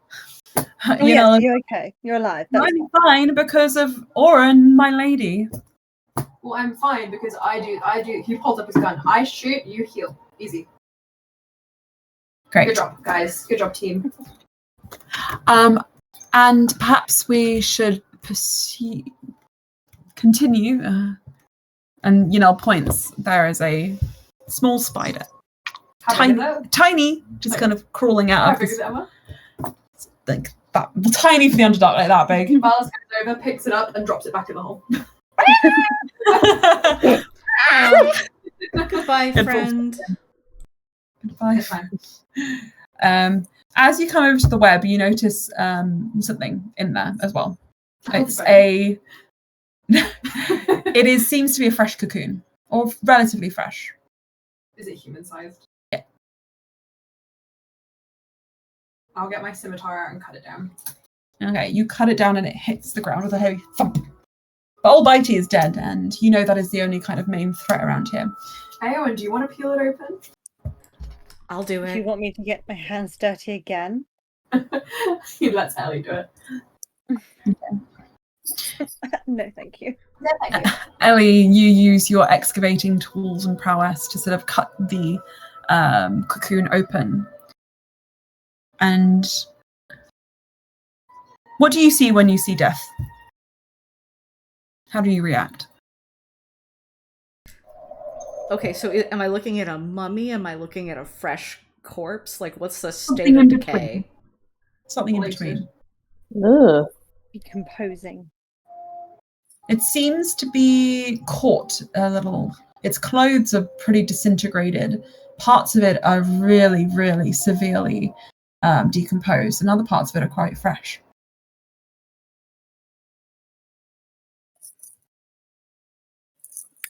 Ellie starts taking notes about like the levels of decomposition and like the like differing, like, yeah.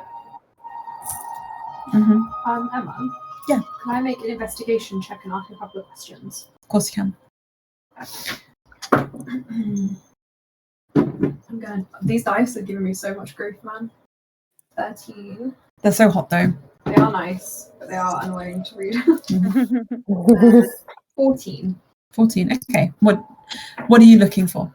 Is this type of decomp typical for a spider victim, and is it a drow?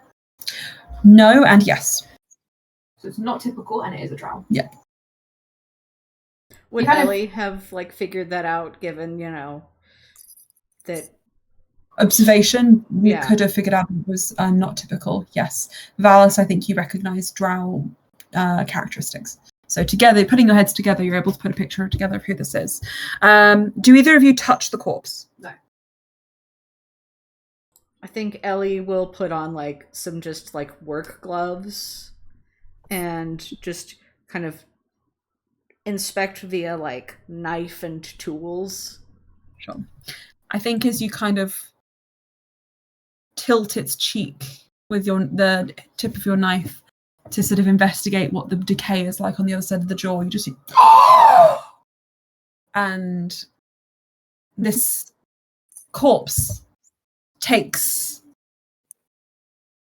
an imitation of a breath, and it stretches its jaw and bears teeth which are rotten and decaying.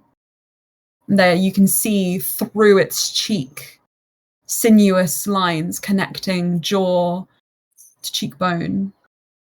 There is something that was once a tongue that has long since melted away, lolling out of its mouth, but it seems to be muttering. This doesn't seem like escaping gases. This seems like some sort of like supernatural, like arcane weirdness.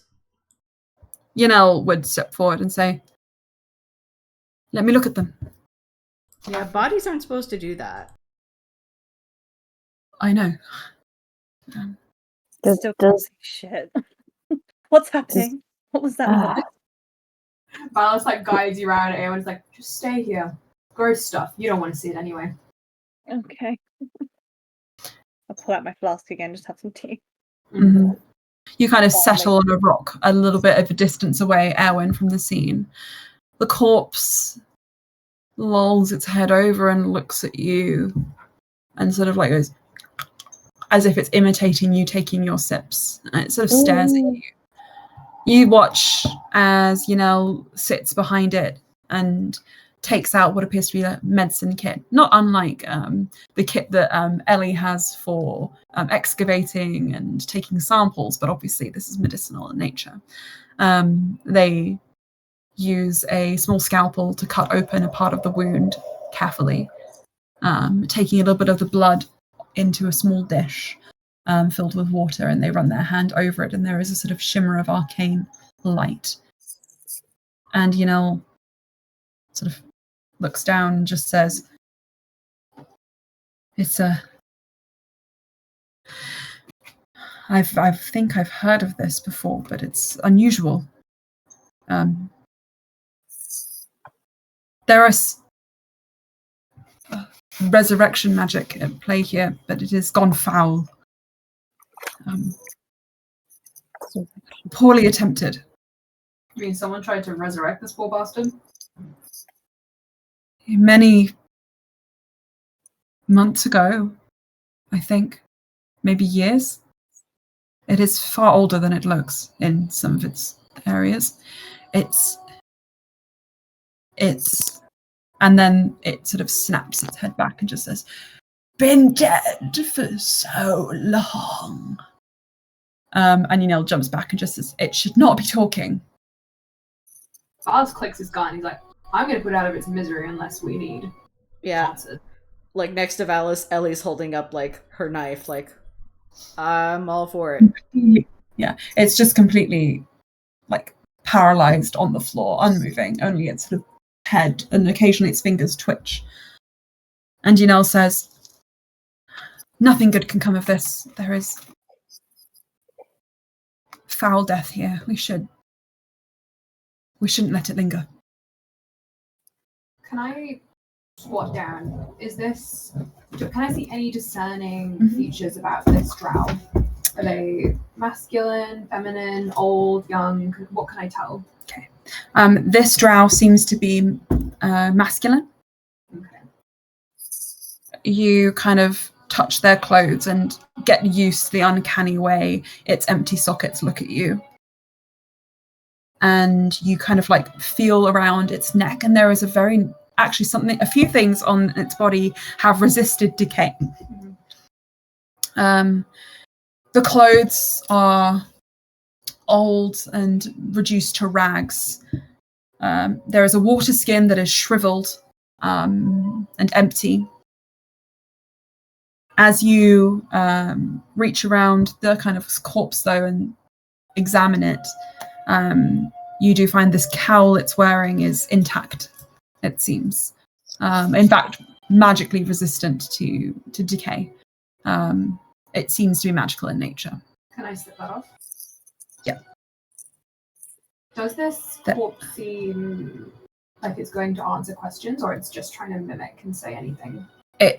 Nobody said anything that would have prompted that. It seemed like it's answering questions. Okay. But I want to also just mention two more things. Yeah. Moving the cowl reveals a holy symbol around its neck, which you all get a glimpse of just for a moment before it just decays as it's been jostled. It just kind of like crumbles. What was it? Wow. Everybody make me a religion check. And Erwin, you can make this with advantage. The wrong dice, Lily. Why did you want to do Oh, come the fuck on. Sorry. 7. 7. 12. 17.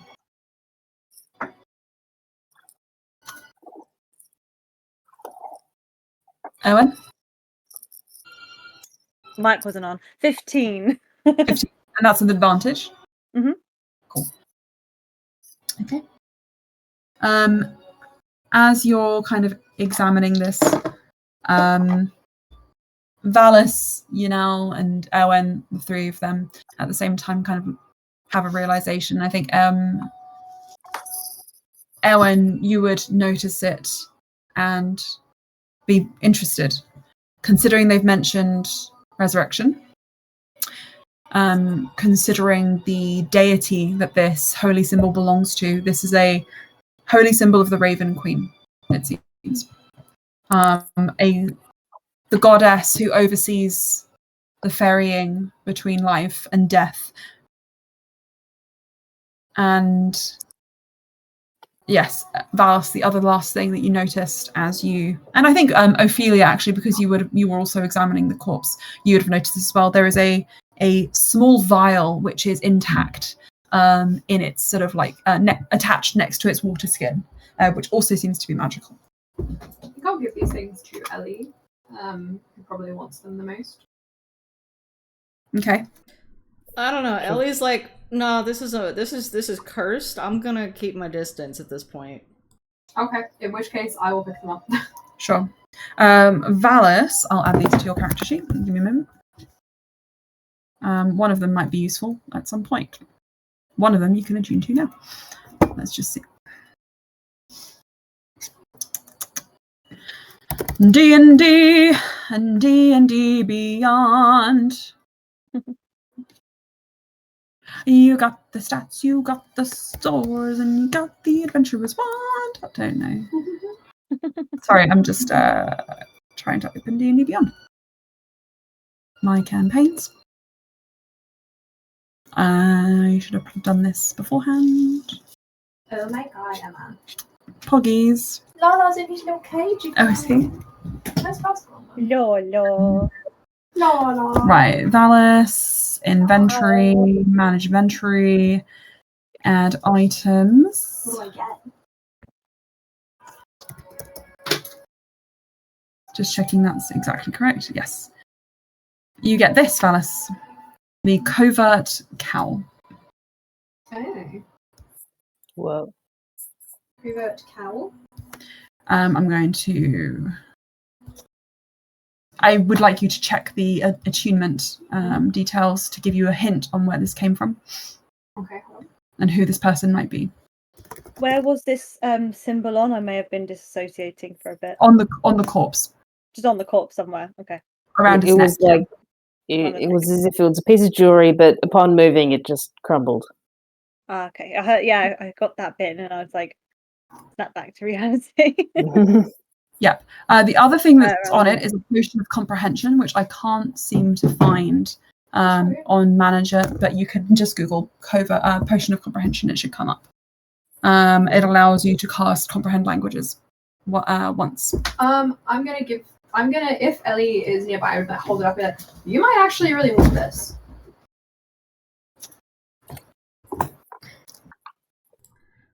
Okay. What's it for? Well, I could be wrong. I think I'm right, though. He gives it a little shake. If you drink it, you'll be able to understand languages for, like, a short amount of time. I mean, surely that's not just useful just to me. Well, does anyone else want it? I can have an auction. He holds it up.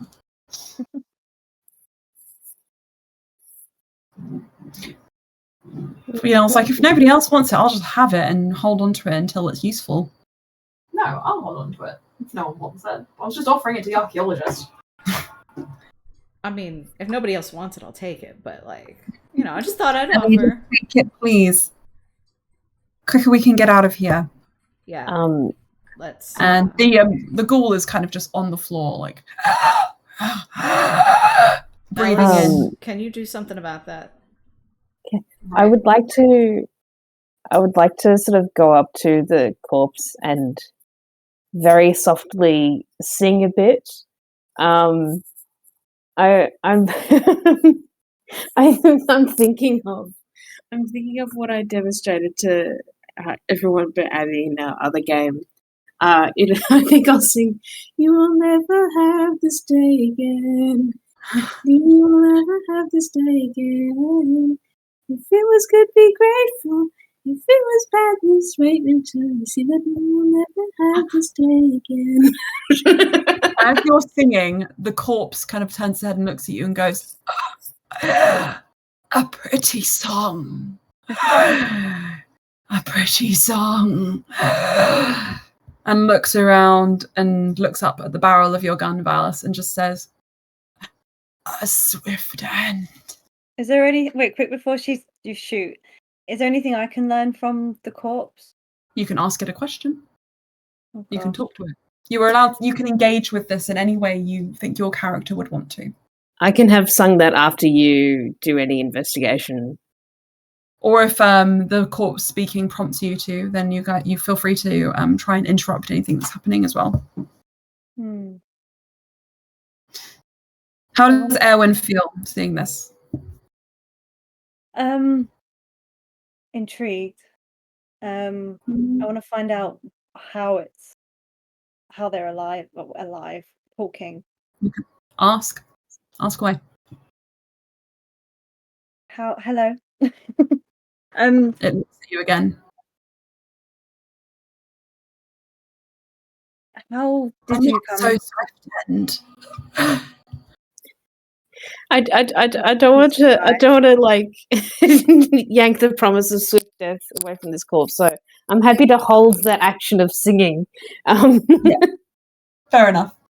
I want to know how is it that you're speaking to us right now? It kind of breathes in and just says, You're just speaking. "I died out here after surviving so long. I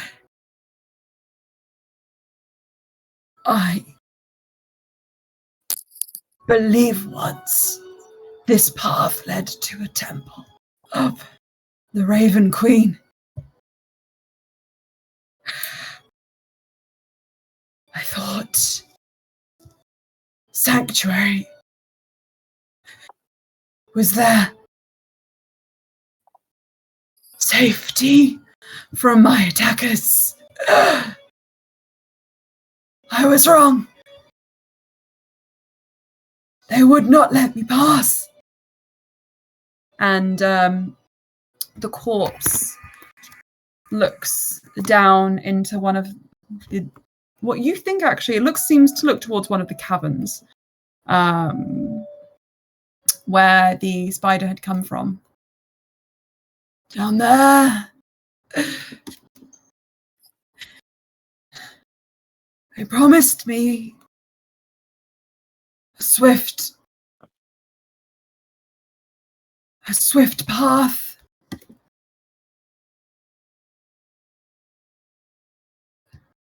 They tried instead to bring me back to life." And Yanel asks, "You did not want to return, correct?" And the ghoul says, "Resurrection is foul. I was unwilling." And then looks back at the gun. "Swift end." And that's that. It seems to kind of just take some deep breaths after that.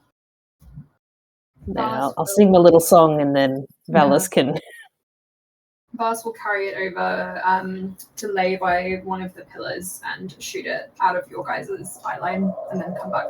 Mm-hmm. I think Yanel will go over to you and put a hand on your shoulder. Shall we keep going? Come on. Let's go. We stay here any longer, more might come. Oh, they're probably already on the way. I hate spiders. Me too. Although, not the little ones. Valas will get his map out again and kind of just walk ahead of you guys quietly, keeping an eye out for any more danger. If Erwin would allow, I think Oran would be happy to guide her. If Hinel wanted to, yeah. Would oh, sorry. I say I have light as a cantrip. Is there anything that would react if I was to cast light? No, should I not do that? That's what I was gonna ask her. It'd be a bad idea. That's why. okay. Okay, I will follow Oren.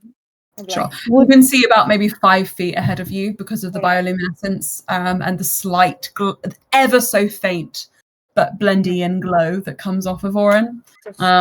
Very faint. I'm just saying it's like a luminance. Yeah, kind of like a jellyfish. Not enough that it would attract any unwanted spider attention. I will follow the glowing thing. Yeah. Would one of the 4 dancing lights be too bright even? Yeah, Valas also has dancing lights, and I think you can discuss this on the way. He would tell you that casting light would not only... The spiders rely on vibration, but if you're casting lights, you're going to attract other things and other people. And he's just going to say, don't use lights unless you're in a fight and you need to distract someone or blind them, essentially. I think Yanel... Got it. Yeah, Yanel walks a little ahead and gives you a grateful look, Oren, and says, not far, then, now. Speaking to Ellie or to Valas? To Valas and just the group in general. Not far. This temple that resurrected that person, it would be good to stay away, or why would we go there? Oren, there's no need to dig into death further than we already have. If it's not uncommon for resurrection to go wrong, I've studied it in depth. If the spell is attempted after the body has been dead too long, cast by someone with malintentions, if the body's revived but the soul is unwilling, there's no coming back. Not in any way that matters. It's also illegal where Yanel's from. It's illegal where most people are from to tamper with death. Unless the death is fresh enough. How long is too long? 10 days is the longest I've ever heard. Though there is the story, an old story.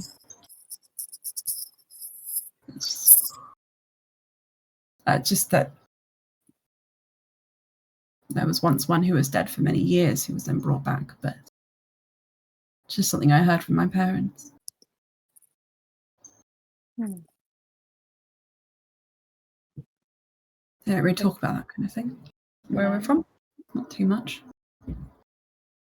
I think the closest you could... Sorry. So you wouldn't tell the story? That many years ago there was a great fragmentation. You've probably heard of it. The planes were in peril, and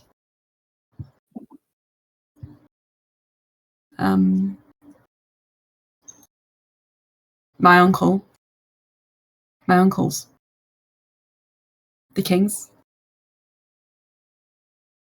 and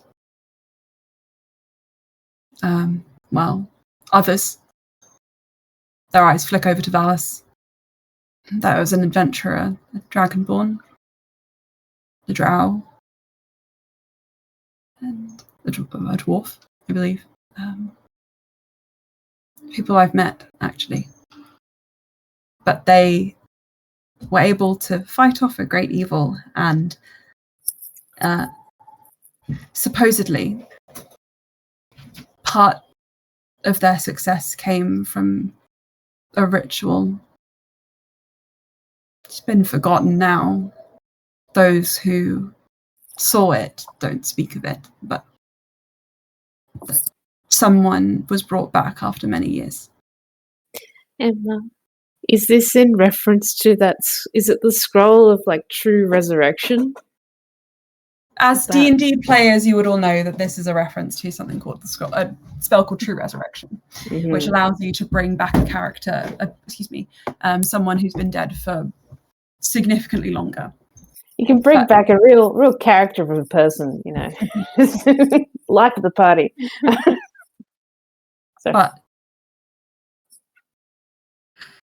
those who would know how to perform such rituals would have gone. They don't have that magic now. It's not available to people to use. Also, no real proof that it kind of works for anyone else. This was kind of a story thing. Yeah, it's more of like the deities intervened, fate aligned, and stars fell from the sky. Sort of feeling. I mean, there's often grains of truth in stories like that. Yeah, they also leave out the bad shit in stories like that.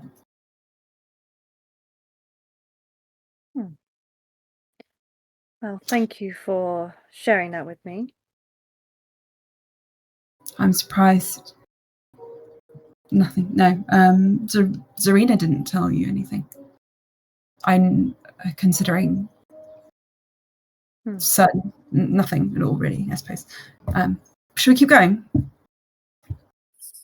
You're like 10 minutes away now, so brace yourselves. Yinel is giving you a strange look, Erwin, but seems to push on rather than continue speaking. Valas, what exactly are we bracing ourselves for? He turns back to you and sticks out his tongue. My ex-girlfriend. Ah, yes, okay. Sorry, after that whole ordeal, I'd forgotten that, yes, okay. That ordeal, that was nothing. She's way scarier. Mm-hmm. Would you like us to not talk?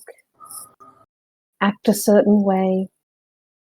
I mean, she's probably not going to like you just by association.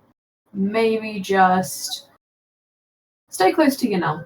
If anyone tries to do anything to Yanel, help Yanel. Okay. I'm going to transform into someone else. She's going to know it's one of you. I know. She's probably going to think it's Eowyn, actually. Yanel, the individual who's been traveling with you all this time, has always presented in one way, which is as a greyish blue-skinned tiefling with pale white hair, white, maybe a hint of once blonde you've seen, but white. Certainly a tiefling, but they kind of give you a look and say, "Don't freak out." Their horns were already very short compared to most tieflings, and they shrink further back in their head. The tail is subsumed in their body. They grow about an inch or two in height, and they transform into a drow woman, as far as you're aware. Wonderful. Wait, would their horns be kind of nubby like Ellie's? Yes, they were. Do you want to mention something before they transform? You can, if you'd like, if that would prompt you to. No, I was just curious. Because you mentioned they were very short. They are very, very short. You know that tieflings, at least in this world, shed their horns, and they grow back, and they can grow back the same. They can grow back in different shapes sometimes, depending on the location, on time of year, time of day. But you know that this has probably fairly recently happened to Yanel, that they've shed their horns, and they shrink even further back into their head as they transform into a drow, and they say, "Wow." Are you going by a different name for this interaction? Well, Yes, we probably shouldn't call you Yanel if your ex knows of you now. you can call me Yoon. Terrible idea. You can Yeah. call me Nelly. Terrible idea. You know, Val's kind of comes over. Maybe you should change into something else for this. Like what? Like, not something she's seen you in before.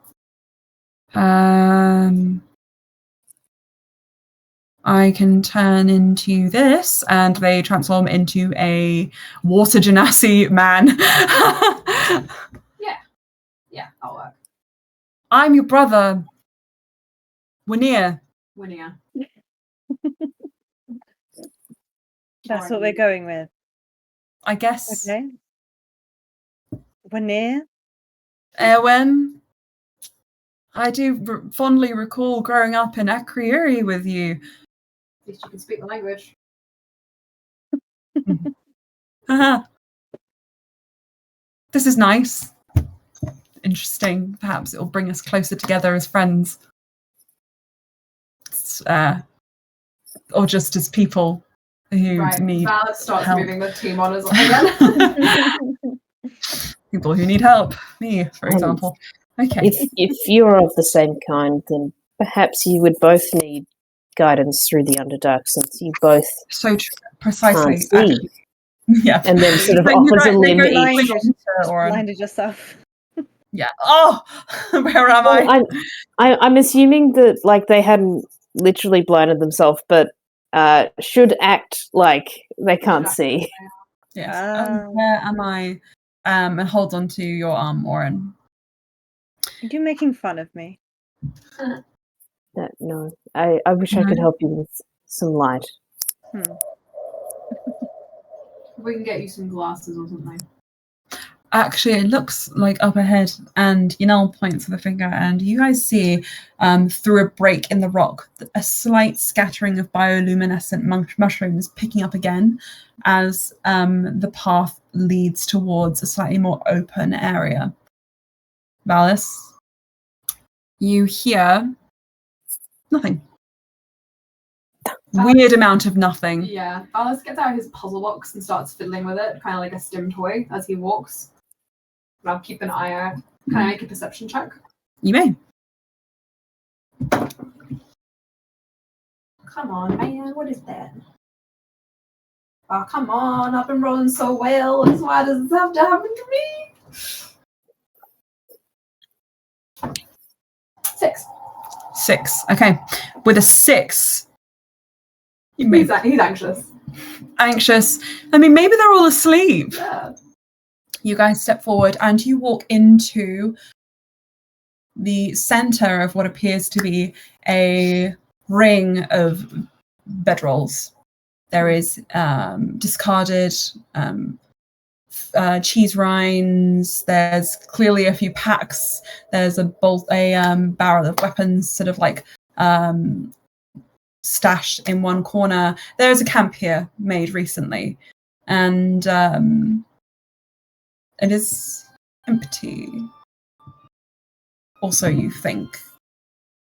As the moment you enter the sort of middle of the circle, you hear a light thump, and then another, and another, and another, as 8 women, all about 5'10" to 6 foot tall, strong looking, well geared out, kitted up, ready, it seems, for a fight at any moment, all drop down around you at once. And Valis, you kind of whirl around as you see they've kind of got you in a ring, and down here, naturally, all of you on edge to be trapped in the Underdark with strangers armed around you is no joke. And when the last woman drops down from the cliffside and breaks away from the edge of the camp and starts walking around you in a light circle, twiddling, it seems, in her hand, a heavy-looking silver weapon. You assume it's a weapon. You've never seen anything quite like it before. A gun, for those of us who live in the real world. But for your characters, it's unusual, to say the least. And you just hear a light laugh. Little drow man comes down into the Underdark with this team. Not little, I'm kind of big for a drow, but that's besides the point. Hey! Nice welcome. She looks at you. Everyone, you assume automatically this is Nizana. Nizana is easily 6'1". She has dead straight white hair that's been tied back in a harsh bun. She's wearing all black, similar gear to what Valas has given you. Only Erwin and Oren are in anything different. And she sheaths the weapon in a holster that's attached to her leg. And she smiles. And she steps forward. And she looks at all of you. And she says, I am so glad that you had the good sense to reach out to me, Valas, and friends. And she looks at all of you. You keep the pretty ones near, I see. And her eyes linger on Erwin, Ophelia, and Wynia. And the strange ones, too. Though I recognize you. She points at Oren. Do I recognize her? Like, do I have any memory of the masks? Like, Oren, you remember right after you hit the floor of that cavern and you were disoriented and dazed, you heard commotion up above. You heard even loud cracks, almost like firecrackers, which you knew were expelled from those weapons the moment you saw one of them. And you remember that a few drow women, who you recognize actually as you look around vaguely, 3 of them in particular, including Nizana, came down to your caravan, ransacked the last of the supplies, and returned up topside. One of them even kind of examined you slightly, but in your dazed state, you were nothing more than a splatter of goo on the floor. And she says, "You're sentient. That is curious. Apologies for leaving you behind. It was unintentional. Of all of them, I hate you least. If you need sanctuary, I give it to you. I am." Sorry. When she says, "Of all of them, I hate you the least," do I think that she's referring to this current party or my troop? You can interpret it however you want. I think I'm worried that she's talking about my troop, and I think I think she would see it's like eyebrows kind of furrow, like. I've come. Excuse me. I have done no harm to your people. Do not mistake me for a loath-sworn drow. I'm so different from them. I will offer you sanctuary should you need it. The rest of you, though, curious. We're here to negotiate for Oran, because the Sisterhood has taken their troop. I'm sure you know. I do know. I do know. And we are handling it. He looks at the gun. Yeah. Yes. Valas, you can tell that they've got wrong ammo stashed next to them. It'll fire, but it'll hurt the gun every time they do. He it's like my baby. And as you kind of like, as she sees you looking at them, she says, "Yes, I took these from you. I would be willing to offer my support to your team, should they prove that they can look after themselves. And in fact, I might even be willing to give these back to you. But, of course, I think you know what I want from you." Yeah. Maybe we could just, have a quiet chat over some food and some drink. Because you're not going to chuck us out with the spiders, are you?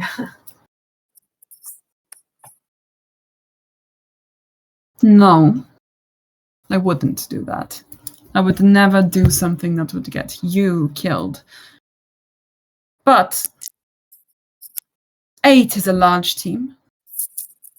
I could easily send, say, 2 to escort you back to the surface.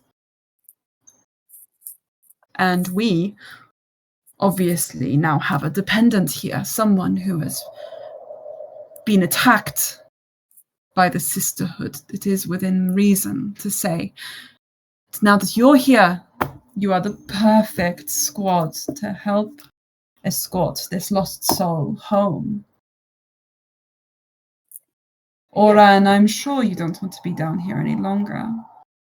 Don't you wish that you could go upstairs?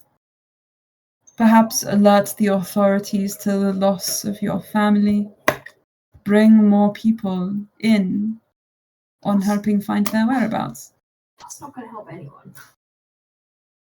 So, it'll help them. Peace of mind. It's important. Mental health, you see. She's fucking with you, Oren. I'm doing no such thing. You bring more people down here, the sisterhood are going to have a field day. So are the spiders. Most people can't survive down here. And, he points at the guns, you don't know how to use those things. So if you attack the sisterhood with my guns, you're going to lose.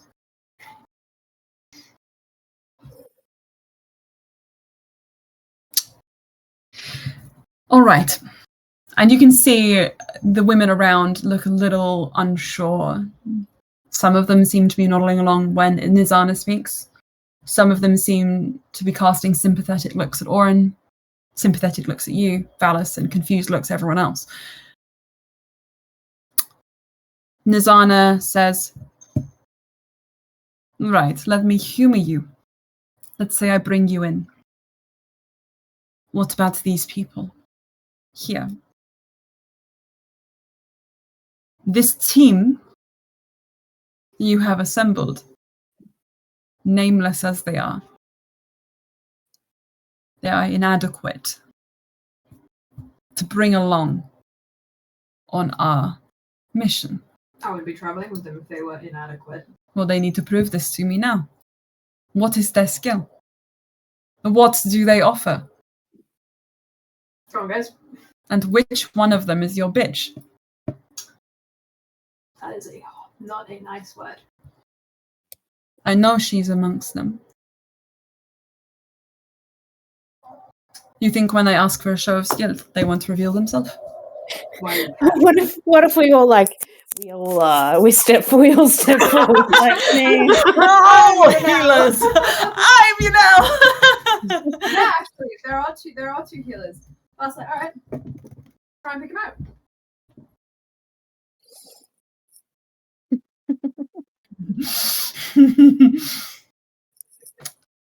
Nizana. Sorry.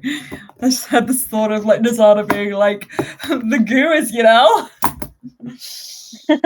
Everyone is like show scaling magic. Mm-hmm. It's like, I need a whole squad of carers because clearly I get bitten a lot. I also have healing magic. Yes, Slay. I was just like, Okay. I need the support. I bring the big bang sticks. They bring the medicine. You also bring crazy eyes. I'll know them when I see them. Uh-huh. Everyone, crazy eyes. You've seen Yanel make some weird faces in the background every now and again. You could call them crazy. Nizana seems to dislike this person, and she seems suspicious of all of you. It is now required from you all to prove in as little as possible that you are able to hold your own. If you wish to be connected to her team. How do we do this without hurting her? Do you think you can hurt me? They're all healers, so who are you going to heal? I mean, it'd be a waste of magic to do something out of combat. You look, Valas, you look like, Nizana looks like she's really considering whacking you, and she holds back. It's a fair point. I'll do some friendly grappling, but No. I have been thinking about this conundrum. We can have them heal the hostage. And then we can hit them again and heal them again. Who is the hostage? You think my team's so inadequate that when faced with the Sisterhood, we couldn't get at least one of them? You have a Sisterhood member at camp. She points upwards. And you guys all look up, and kind of dangling from the ceiling from some foraged spider's web with a kind of like piece of it lashed around their mouth, swaying back and forth, you see a bloody pulp of a drow. Whatever colour their hair was once, it is now completely just sodden and caked. Oren, you recognise this person. Is this the guide? I'm trying to This find is her your name. guide, Oh. Irail Hunep, who, directly translated, the name, obviously, as you recall, means Sisterhood of the Underdark. I was able to put together through like Valas's help that like Ariel betrayed us, like was not Hidden enemy Sisterhood of the Underdark. Yes, she betrayed. Okay. She, Oren. You recall upon seeing her the way Colin enthusiastically introduced them to you as a talent manager, willing to escort you and your team down to Ched-Nizad, which is an Underdark city, which you know to be now, having discussed it with the others, having been revealed to you, Ched-Nizar, many, many, many miles in an opposite direction. You were never heading there. And you don't know what happened when the caravan was attacked, as you were isolated from the others, watching over the supplies. But you do know, based on what Valas has said, based on what Nizana has said, that she is duplicitous and belongs to this group known as the Sisterhood, it seems. And Yanel looks up and says, I don't think they're going to give you any information hanging like that.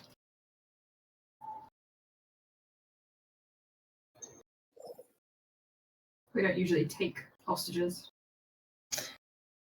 Nizana says, this case is different. Why? They don't usually take those. And points at Oran. Children, far more their prey. Why different? Better to know than to be left in the dark, don't you think? But as your friend says, they won't give us anything from up there, so we should cut them down. Don't you agree? How about you take a shot up there? Let them fall. Let your friends heal. Simple. How far is the fall? 15 feet.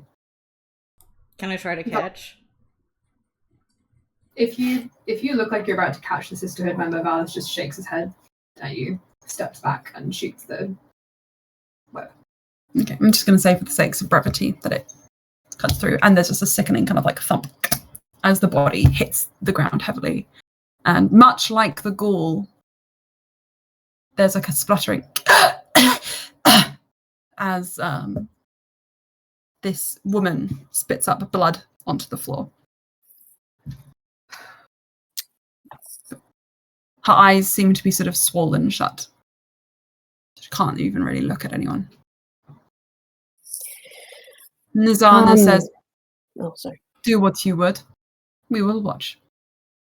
And she sits on one of the barrels, and the rest of the women kind of like gather around her side and just sort of watch you. And what do you guys do? I think seeing that her eyes are swollen, I think Oran would sort of do a bit of healing magic, but like concentrated around the eyes so that Iriel can like see that Oran is there. So if I could do that, it won't be much healing, which is probably what I want. I don't want to fully heal her. Fair enough. I just realised that'll be my second spell slot. I didn't take a healing cantrip. Maybe that was an idiot move. No, it's okay. You take your time. Okay. You do what you feel is right. I will. I'll healing word. I don't want to touch her. So yeah. That's 4 HP back and just sort of concentrated around the eyes, if possible. Okay. And Erwin, Ophelia, would you like to do anything?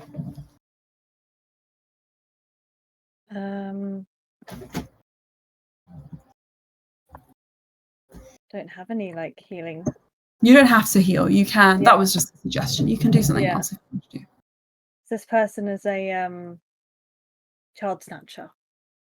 Supposedly. Yeah. Valas is looking at them with disgust.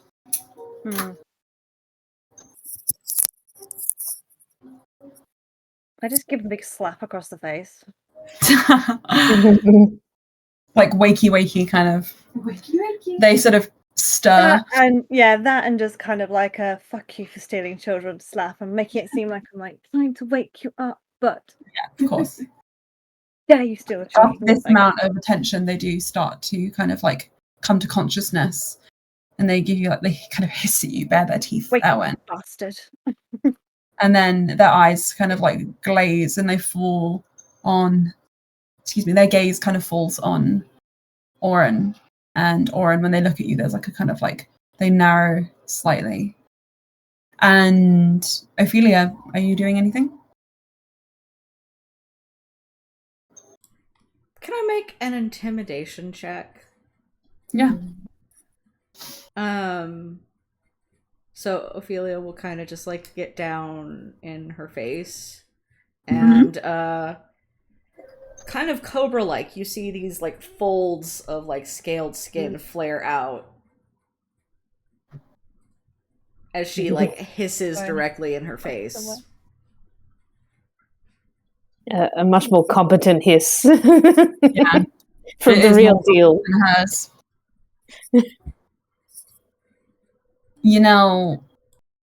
Steps slightly in front of you, Valas, reaches back and casts guidance just on you.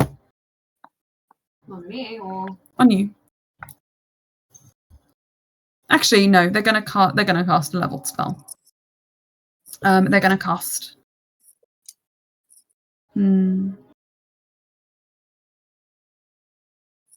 Yeah. are they going to heal her? No. Just 1 second.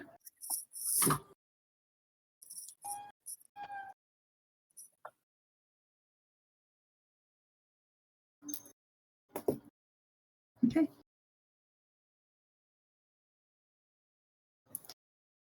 Would Ellie roll They're going to cast Sanctuary on you. It only lasts a minute, but if she attacks you, they want you to be protected.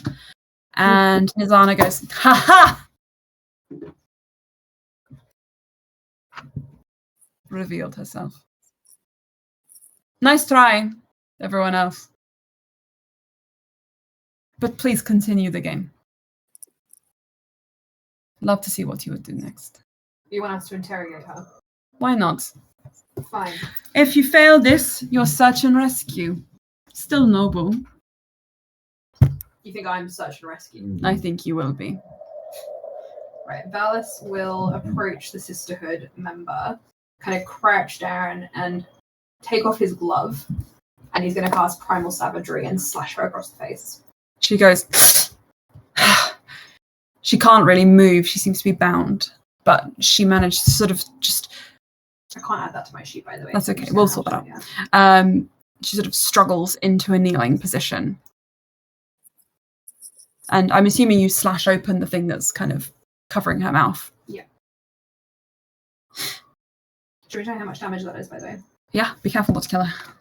This is level 1. 4. You can 4. do Okay. non-lethal. For it's different for Tashiri, isn't it? Is it slashing damage? Yep. Yep.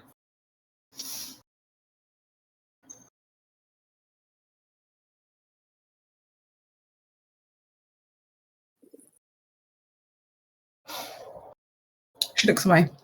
He will grab her face and turn it back. Hey, you recognize that? Points at Oran. He kind of sinks his fingers into her face. They just breathe heavily.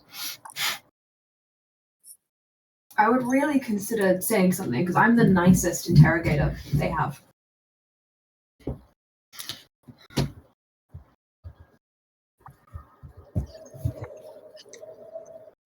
Must know you.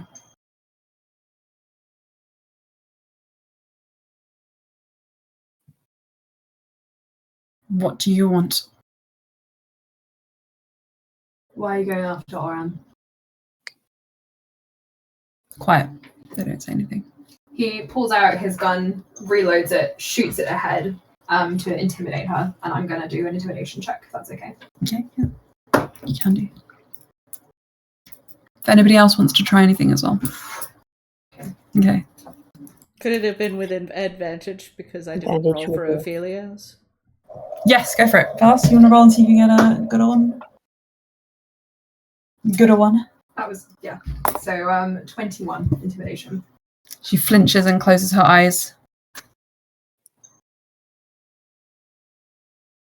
Think what that can do to your skull. I would welcome it. Or your foot. Or your knee.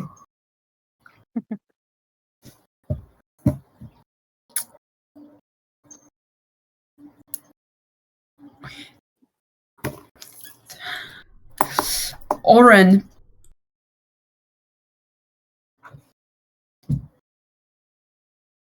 was requested.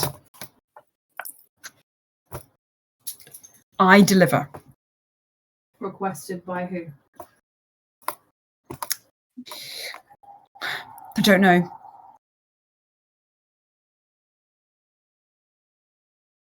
Who does know?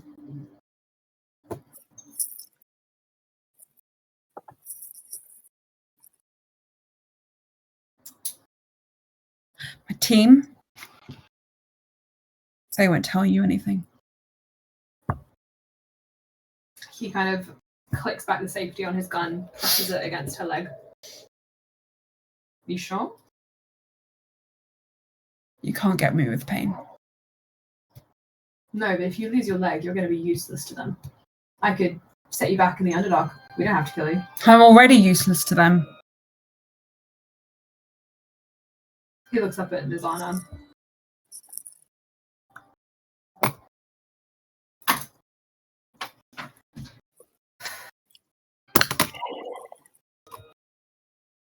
If it was up to me, I would have just killed you.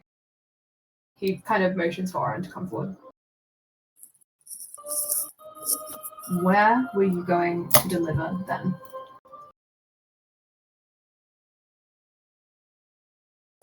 They look at Oren. They're alive. I'll tell you that much. They're alive. What does that mean? The troop. The troop. They're true. Okay. Mhm. All of them? I don't know. Most of them, I assume. He fishes out his map. Where? They spit on the map. Right. Hold on. And- He gets his charcoal and just draws around the spit and then wipes it off. Thanks. Classy.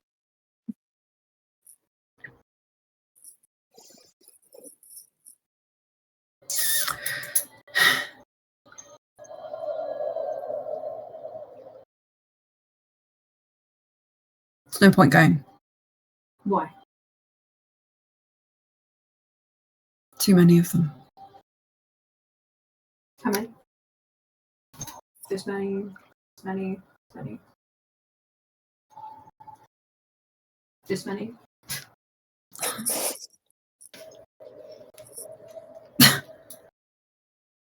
You see one of their teeth is slightly loose and they kind of like flick it back into their mouth. I grab her jaw before she can do anything. Make me a dexterity. Actually, we're going to do initiative. Okay. You're not going to beat me, Emma. Okay. 27. Didn't beat you. You make them spit it out, I assume? Yeah. Once they spit it out, their eyes kind of widen and they slump a little. Is it poison? You can examine it. Yep. It's a hey, guess what, Ophelia? Teeth are bones in this universe. If you want to collect it, you feel free.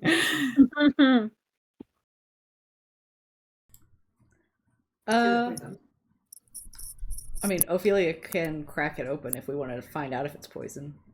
It kind of lands at your feet and you pick it up and you crack it up. And yeah, there is a black powder inside. Can I determine what kind of poison? Yeah. Yeah. I think it's kind of a... It's a jar poison. It's drow poison. You can just kind of use your instincts, which are guided by your natural survival skills and your intelligence, Ophelia. But now you have a sample. Yeah. And some yeah, and it seems to be a real tooth as well, so that's a bit freaky. But well, also Ophelia is like venomous, so slay. Now that the tooth is gone, she seems slightly more deflated. And with this in mind,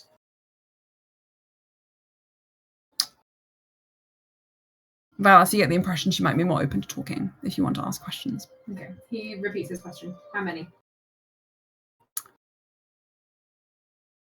5. 5. One missing. Does that count you? Or? Doesn't count. Oren means one of them would have been dealt with or chucked out the wayside. Full drow? Which Yes. In the location you very kindly marked for us. You can only hope. He digs his fingers in a little bit deeper. Yes. I'm going to stick to yes or no when I ask those questions. Oran, any questions you want to ask? do you know who might not have made it? What did they look like? Is it like Didn't kobold, see. tall human, kobold, pixie? I don't know. How do you know there were 5 who made it? 5 sisterhood. Sisterhood members. Oh, sorry. Okay, sorry. I had missed it. Okay, but it does mean there would be one missing still. So you got the correct number because Okay. Winrith is small enough. Mm. Okay. Do you have any questions for her? Nizana says, don't you have any unresolved pain here? You could exercise it now. Getting information, not kicks. I She's think your I would turn to Nizana and go, yes, they're my family, and I need to see them. I'm not going to.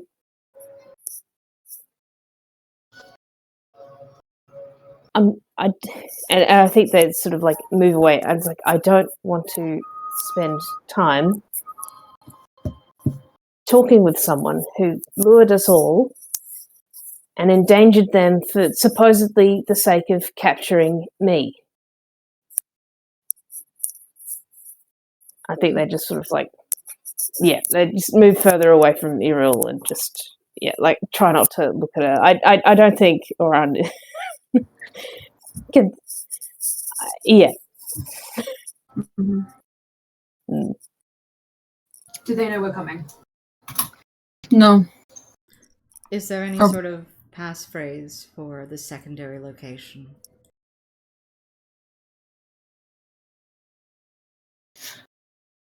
There are traps. Collateral damage. I assume that's why they've kept so many of them if they're still alive.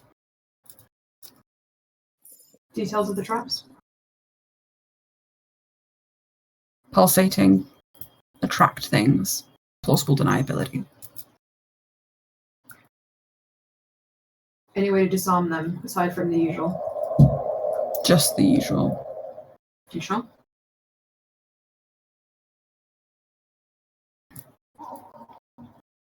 There are sigils. Center of the camp. Under the cargo. It's well protected.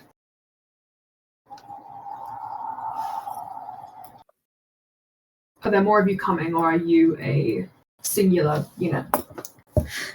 Any one of them could tell you I'm a singular unit.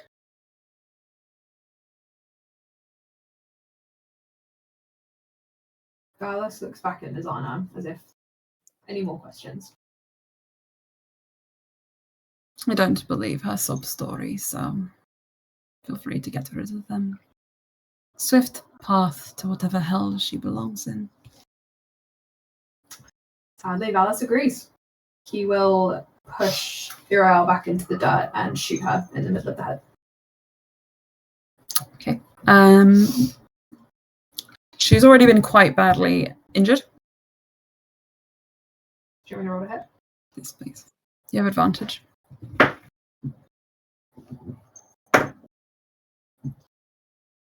The advantage is 19. Okay. And you're wearing the cowl? Yeah. Did you roll 19 on the dice? Sorry, my brother wanted his headphones back. That's fine. 12 Don't the dice. worry. Never mind. Okay. That's fine. Yep. I'm going to say for sakes of this, it would work. He'll kind of pull her cloak over her face after. Information secured.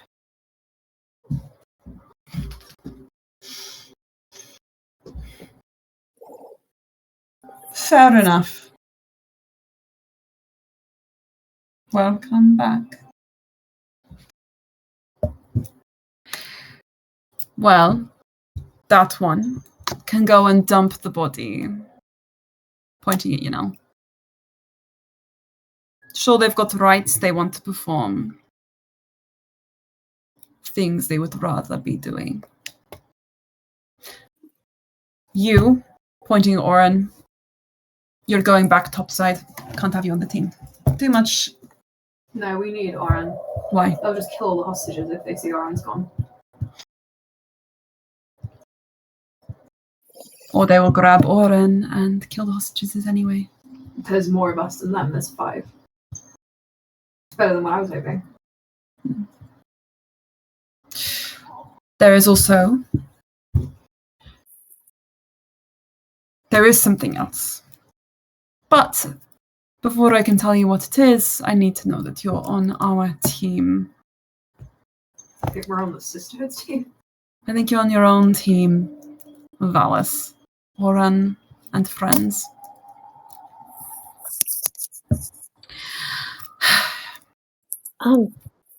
Something I don't understand. If the Sisterhood were after me,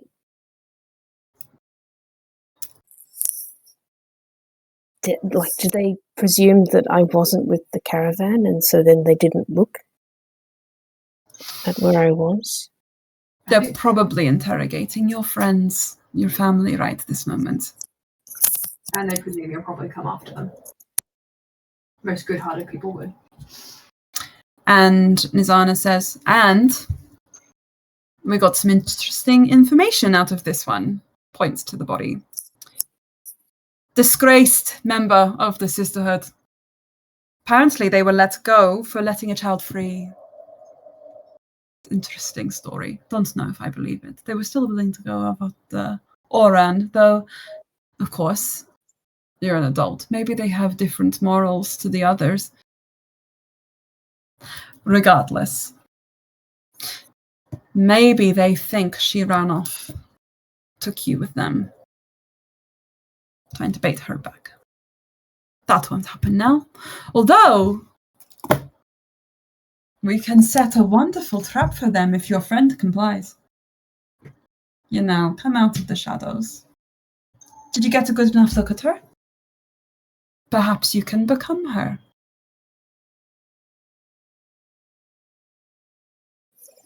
And she's compromised. Who's to say they won't kill her when she walks back into camp? I don't think they will. Are you willing to take that risk? No. In order to come back to the masks? I'm not willing for people to die when we can execute this mission with no casualties. Apart from that one, the poison system. They don't care. Okay. Valis, with help, I think, from Oren and Ophelia, and everyone's going to be in on it. I think this is very important. I want everyone to be able to contribute. Can you all make me persuasion checks? We're going to add them all together and divide them by the amount of people. Only Yanel will abstain for obvious reasons. You have a disadvantage on your side. 21 persuasion. Okay. Persuasion, yeah. Persuasion, please. 13. Okay. This is the fourth 4 that I've rolled on a d20 today, and so that makes me a 7 persuasion. Okay. That's still. 14. 1, 2, 3, 4. I probably should have given out some bardics. Sorry, guys. How long do bardics last for? An hour? Or is it less? Okay. I think it's 10 minutes. I know it's Okay. It is 10 minutes, yeah. I'm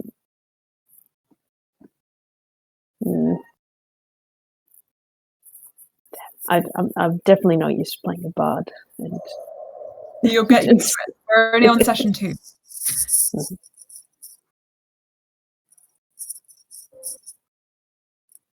It would be a mistake not to bring you back on the team.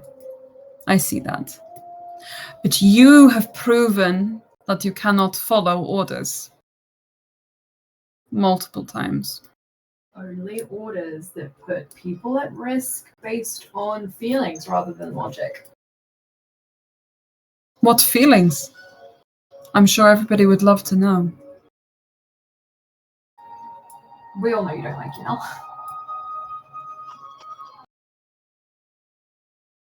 They got someone killed. Your dislike kind of predated that though, didn't it? So I'm not trying to start shit. I'm just saying I followed your orders then. I tortured her. I got the information. I follow orders where it counts. All right. I'll bring you in. I'll give you a gun. Once we find all the right ammo. It's mostly topside. Apologies. Yeah, that's the wrong ammo that you've got. You see, doesn't have the right grooves. Sorry. She points to Valas, and you points to Ophelia. Welcome to the masks. You points to Erwin. You points to Yanel. Welcome to search and rescue. Just at the back. And when we get to the camp, we'll wait. Outside. And you're going back to the surface, points to Oren. We can't do that. We must. I will not have a casualty. I will not have a victim. There's going to be way more casualties if you send her back to the surface. They are a capable healer, so it would be remiss to not at least keep someone who can heal people on hand. And someone who can pretend to be a pile of goo. Fine. You, Oren. What do you want to do? Do you want to fight? Or do you want to rescue people? Okay, just for my own understanding as a player, suggestion of splitting up the party. It's all going to be one group, but your roles will be different. Okay, right. And so search and rescue is finding the hostages? Yeah, so search and rescue would be anything to do with if there are children involved that need to be rescued. Okay. You get the impression, if you are one of their targets, the hostages may be more in the fray rather than but that doesn't mean you can choose. It's hard to say 100% where they're going to be. You can only hope you pick the right one. Okay. I've become acutely aware that I might have used up all my healing. So don't worry. You also can see bedrolls put out. Which means all right, very good. Shit. I am inclined to join search and rescue. Okay.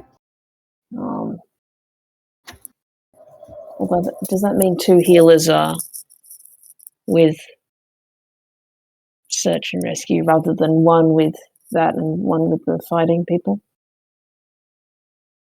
Yes.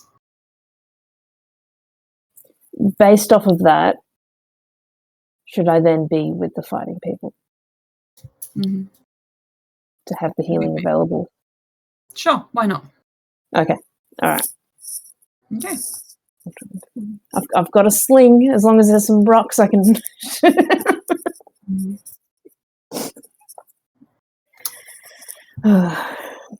Okay. Nizana says, good choice.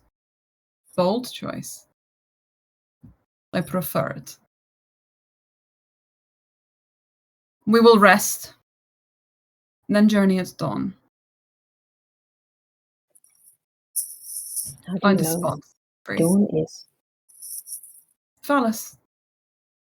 There's space near me. How about you rest there? I was gonna recommend myself a first watch, actually. Mm-hmm. I'll take it with you. Great. I'll take it as well. Yunel puts their hand up. No. Anybody else? Witness, was it? Any more witnesses? I think the disguise is, or the name is just Yeah. Are you still a water genasi though? Sure. Are you still my brother? I'll be anything you want me to be. That's my life. Can you be yourself? Let's set up camp and, starts setting up some bedrolls for you. Very, very far away from the other mask members. The other mask members are milling about Nizana as she gives them orders in the wake of this new development. And as you all begin to kind of settle in, one by one, they sort of pair off for scouting, for watches, until actually the camp is only really half full. There were 8 mask members, including Nizana. There are about 4 now. They've kept their distance from you. They seem to be milling about with her as she shares out the rations. And then there's you guys. And after about 10 minutes, once everyone's set up, Yanel looks at the body in the middle and just goes, "Well, can't disobey orders, I suppose. Take someone with you. Who wants to come? Get rid of this." I don't think she'll like it if I go with you. You're going to be okay by yourself. I'm great. I'd rather not. Actually, yes, I want to have a discussion with you, Oren, before we sleep. Okay. If you wouldn't mind, maybe it would actually be a help. Okay. All right. Oh, yeah. Okay. And together, you and can deal with the corpse. Leaving Erwin and Ophelia with Valas in the camp. How are you feeling? What are you guys up to? So, Valas is still fiddling with his puzzle box quite, intensely. Mm-hmm. do you How want you- some tea, Valis? Sorry? Do you want some tea? Calm the nerves. You know what? I don't drink tea, but because you offered so nicely, yes, I will have tea. Thank you. Valas, you have some Nevin hidden away if you want to spike Yeah, it. he'll spike the tea once he gets some. Do you spike it with something strong or I think some Nevin would be good. Nevin? So I'm going to need that.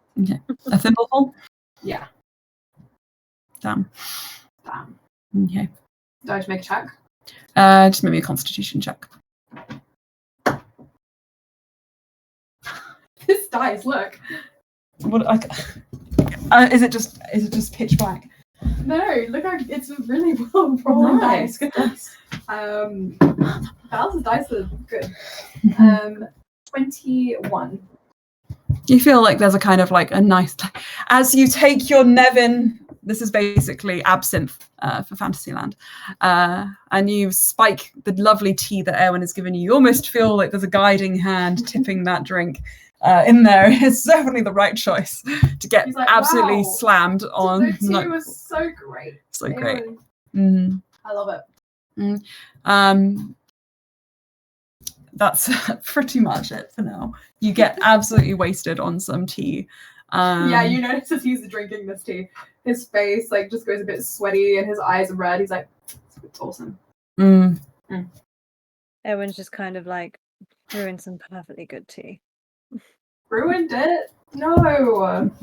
Just added to the flavor profile. I'm not offering you my tea again. Aw. I did really appreciate it though. Ellie Hey, just come on. chuckles and continues working on her tinkering project. Ellie, if you want to mention the bone to Oren when you come back, by the way, because you mentioned you wanted to do that, just keep that in mind.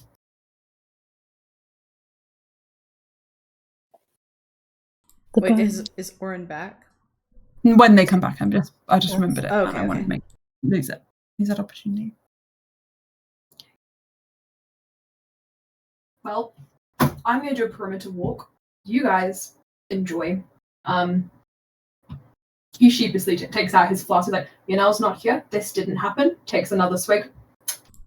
We're all friends here, aren't we? I'm not your mom. I don't have a mum. I'm not your dad. He starts walking. Okay.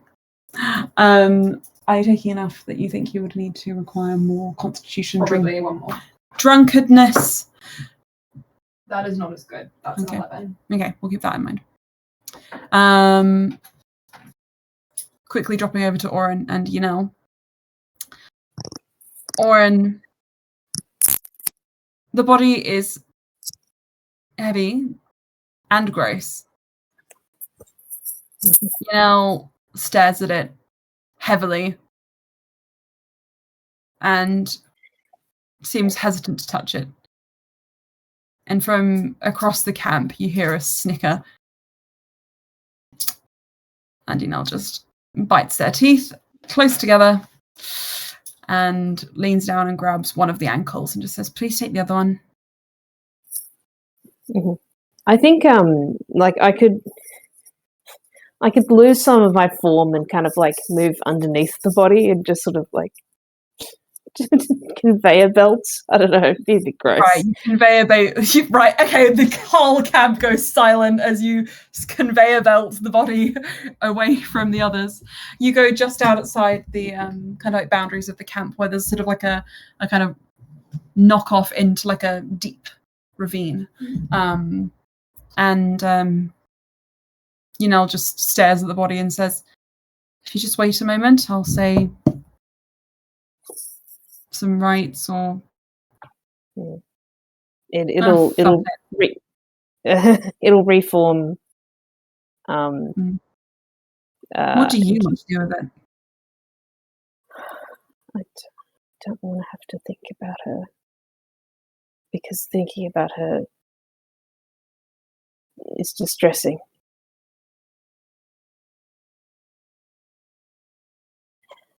If you ever wanted comfort, I could say a prayer for you. My lady is generous with her blessing. Thank you. Sorry, guys, I've changed all of your nicknames on Facebook. You can change them to something else if you want. Motherless baby. Crazy eyes. Slime. No. I feel bad for Patch and Natalie. They don't know what's going on. That's true. Would we alert anyone to our presence if we dumped Uriel's body down here? Would it be unwise to do? If I say a blessing to my lady, then she should protect us. I think I'd like for you to do that then. Just, okay.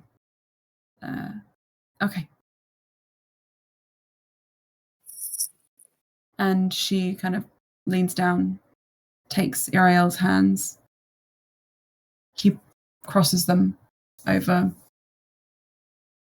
her chest and starts muttering, and a sort of shroud sort of forms over them in grey and black until they're almost completely covered. And when they pull away, there is a little bit of that blessing still clinging to their hands. Although for them, the black kind of pulls away and it leaves a sort of almost bioluminescent purplish blue. Great. I know this works. Should we kick it down together?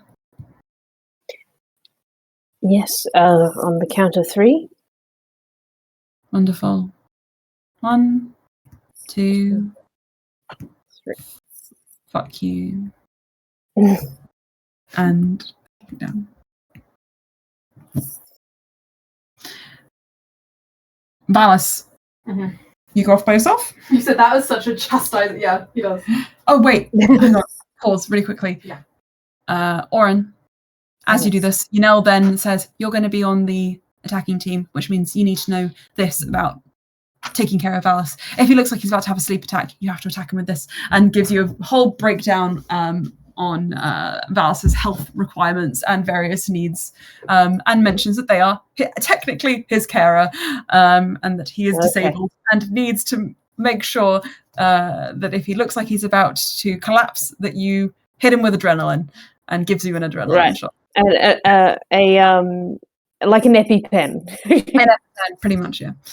But you Right, can't do so, it like, all the time. You can only do it in the most dire of circumstances. Otherwise, you just have to let him sleep and conveyor belt him like you did that body. That was brilliant. Great. Okay. Okay. If Aura needs to hear more details in order to like I will know write what's them down. happening, then yeah. Yeah, we Thank can you. go through it next game because it's getting quite late. Okay. But you. Valis, you head off by yourself. You're doing a perimeter You're walk. doing a perimeter walk. Make me a perception check. That's pretty good.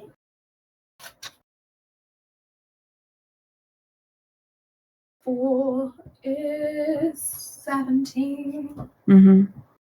He's still just having little tiny sips. Okay. Having tiny sips, you got 11 on your constitution check? Yeah. You're feeling pretty drunk. And He just shoots someone in the face. So he's like, yeah. it's good. You hear footsteps coming up behind you. He's like, he turns around with his gun. He's like, enemy or not enemy? You'll have to tell me. I think it's time we had a chat, Valis. Is there anyone around? You are just around the corner from the camp, but out of sight. And unfortunately, because it is about midnight now, as much as I'd love to do the scene now, it'll have to wait No! until our next game, How dare you? unfortunately. I think we've said It's the second, right? the 2nd of July for the next one. Is that all right with everybody? Yeah, all good. Fabulous. As much as I'd like to play this game immediately. Oh, sorry. I just realized I was muted. It's UK morning, and what time start would be good? UK time. Oh, but we're in a good time zone right now to start. If we wanted to start a little later, I think we can. What time can you go to? Because we should play a slightly longer game on Tuesday since we are restricted to 2.5, 3 hours on Saturday. Yeah, okay, so I can go to, so if that's your 9 a.m., then 10, 11, 12, What day did 1. we say again? Can't remember now. 2nd.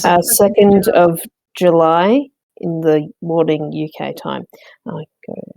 It's Tuesday, which is Abby's day off. I can go until about 1:30 p.m. UK time. Okay. We should start early then. Yep. Where'd it go?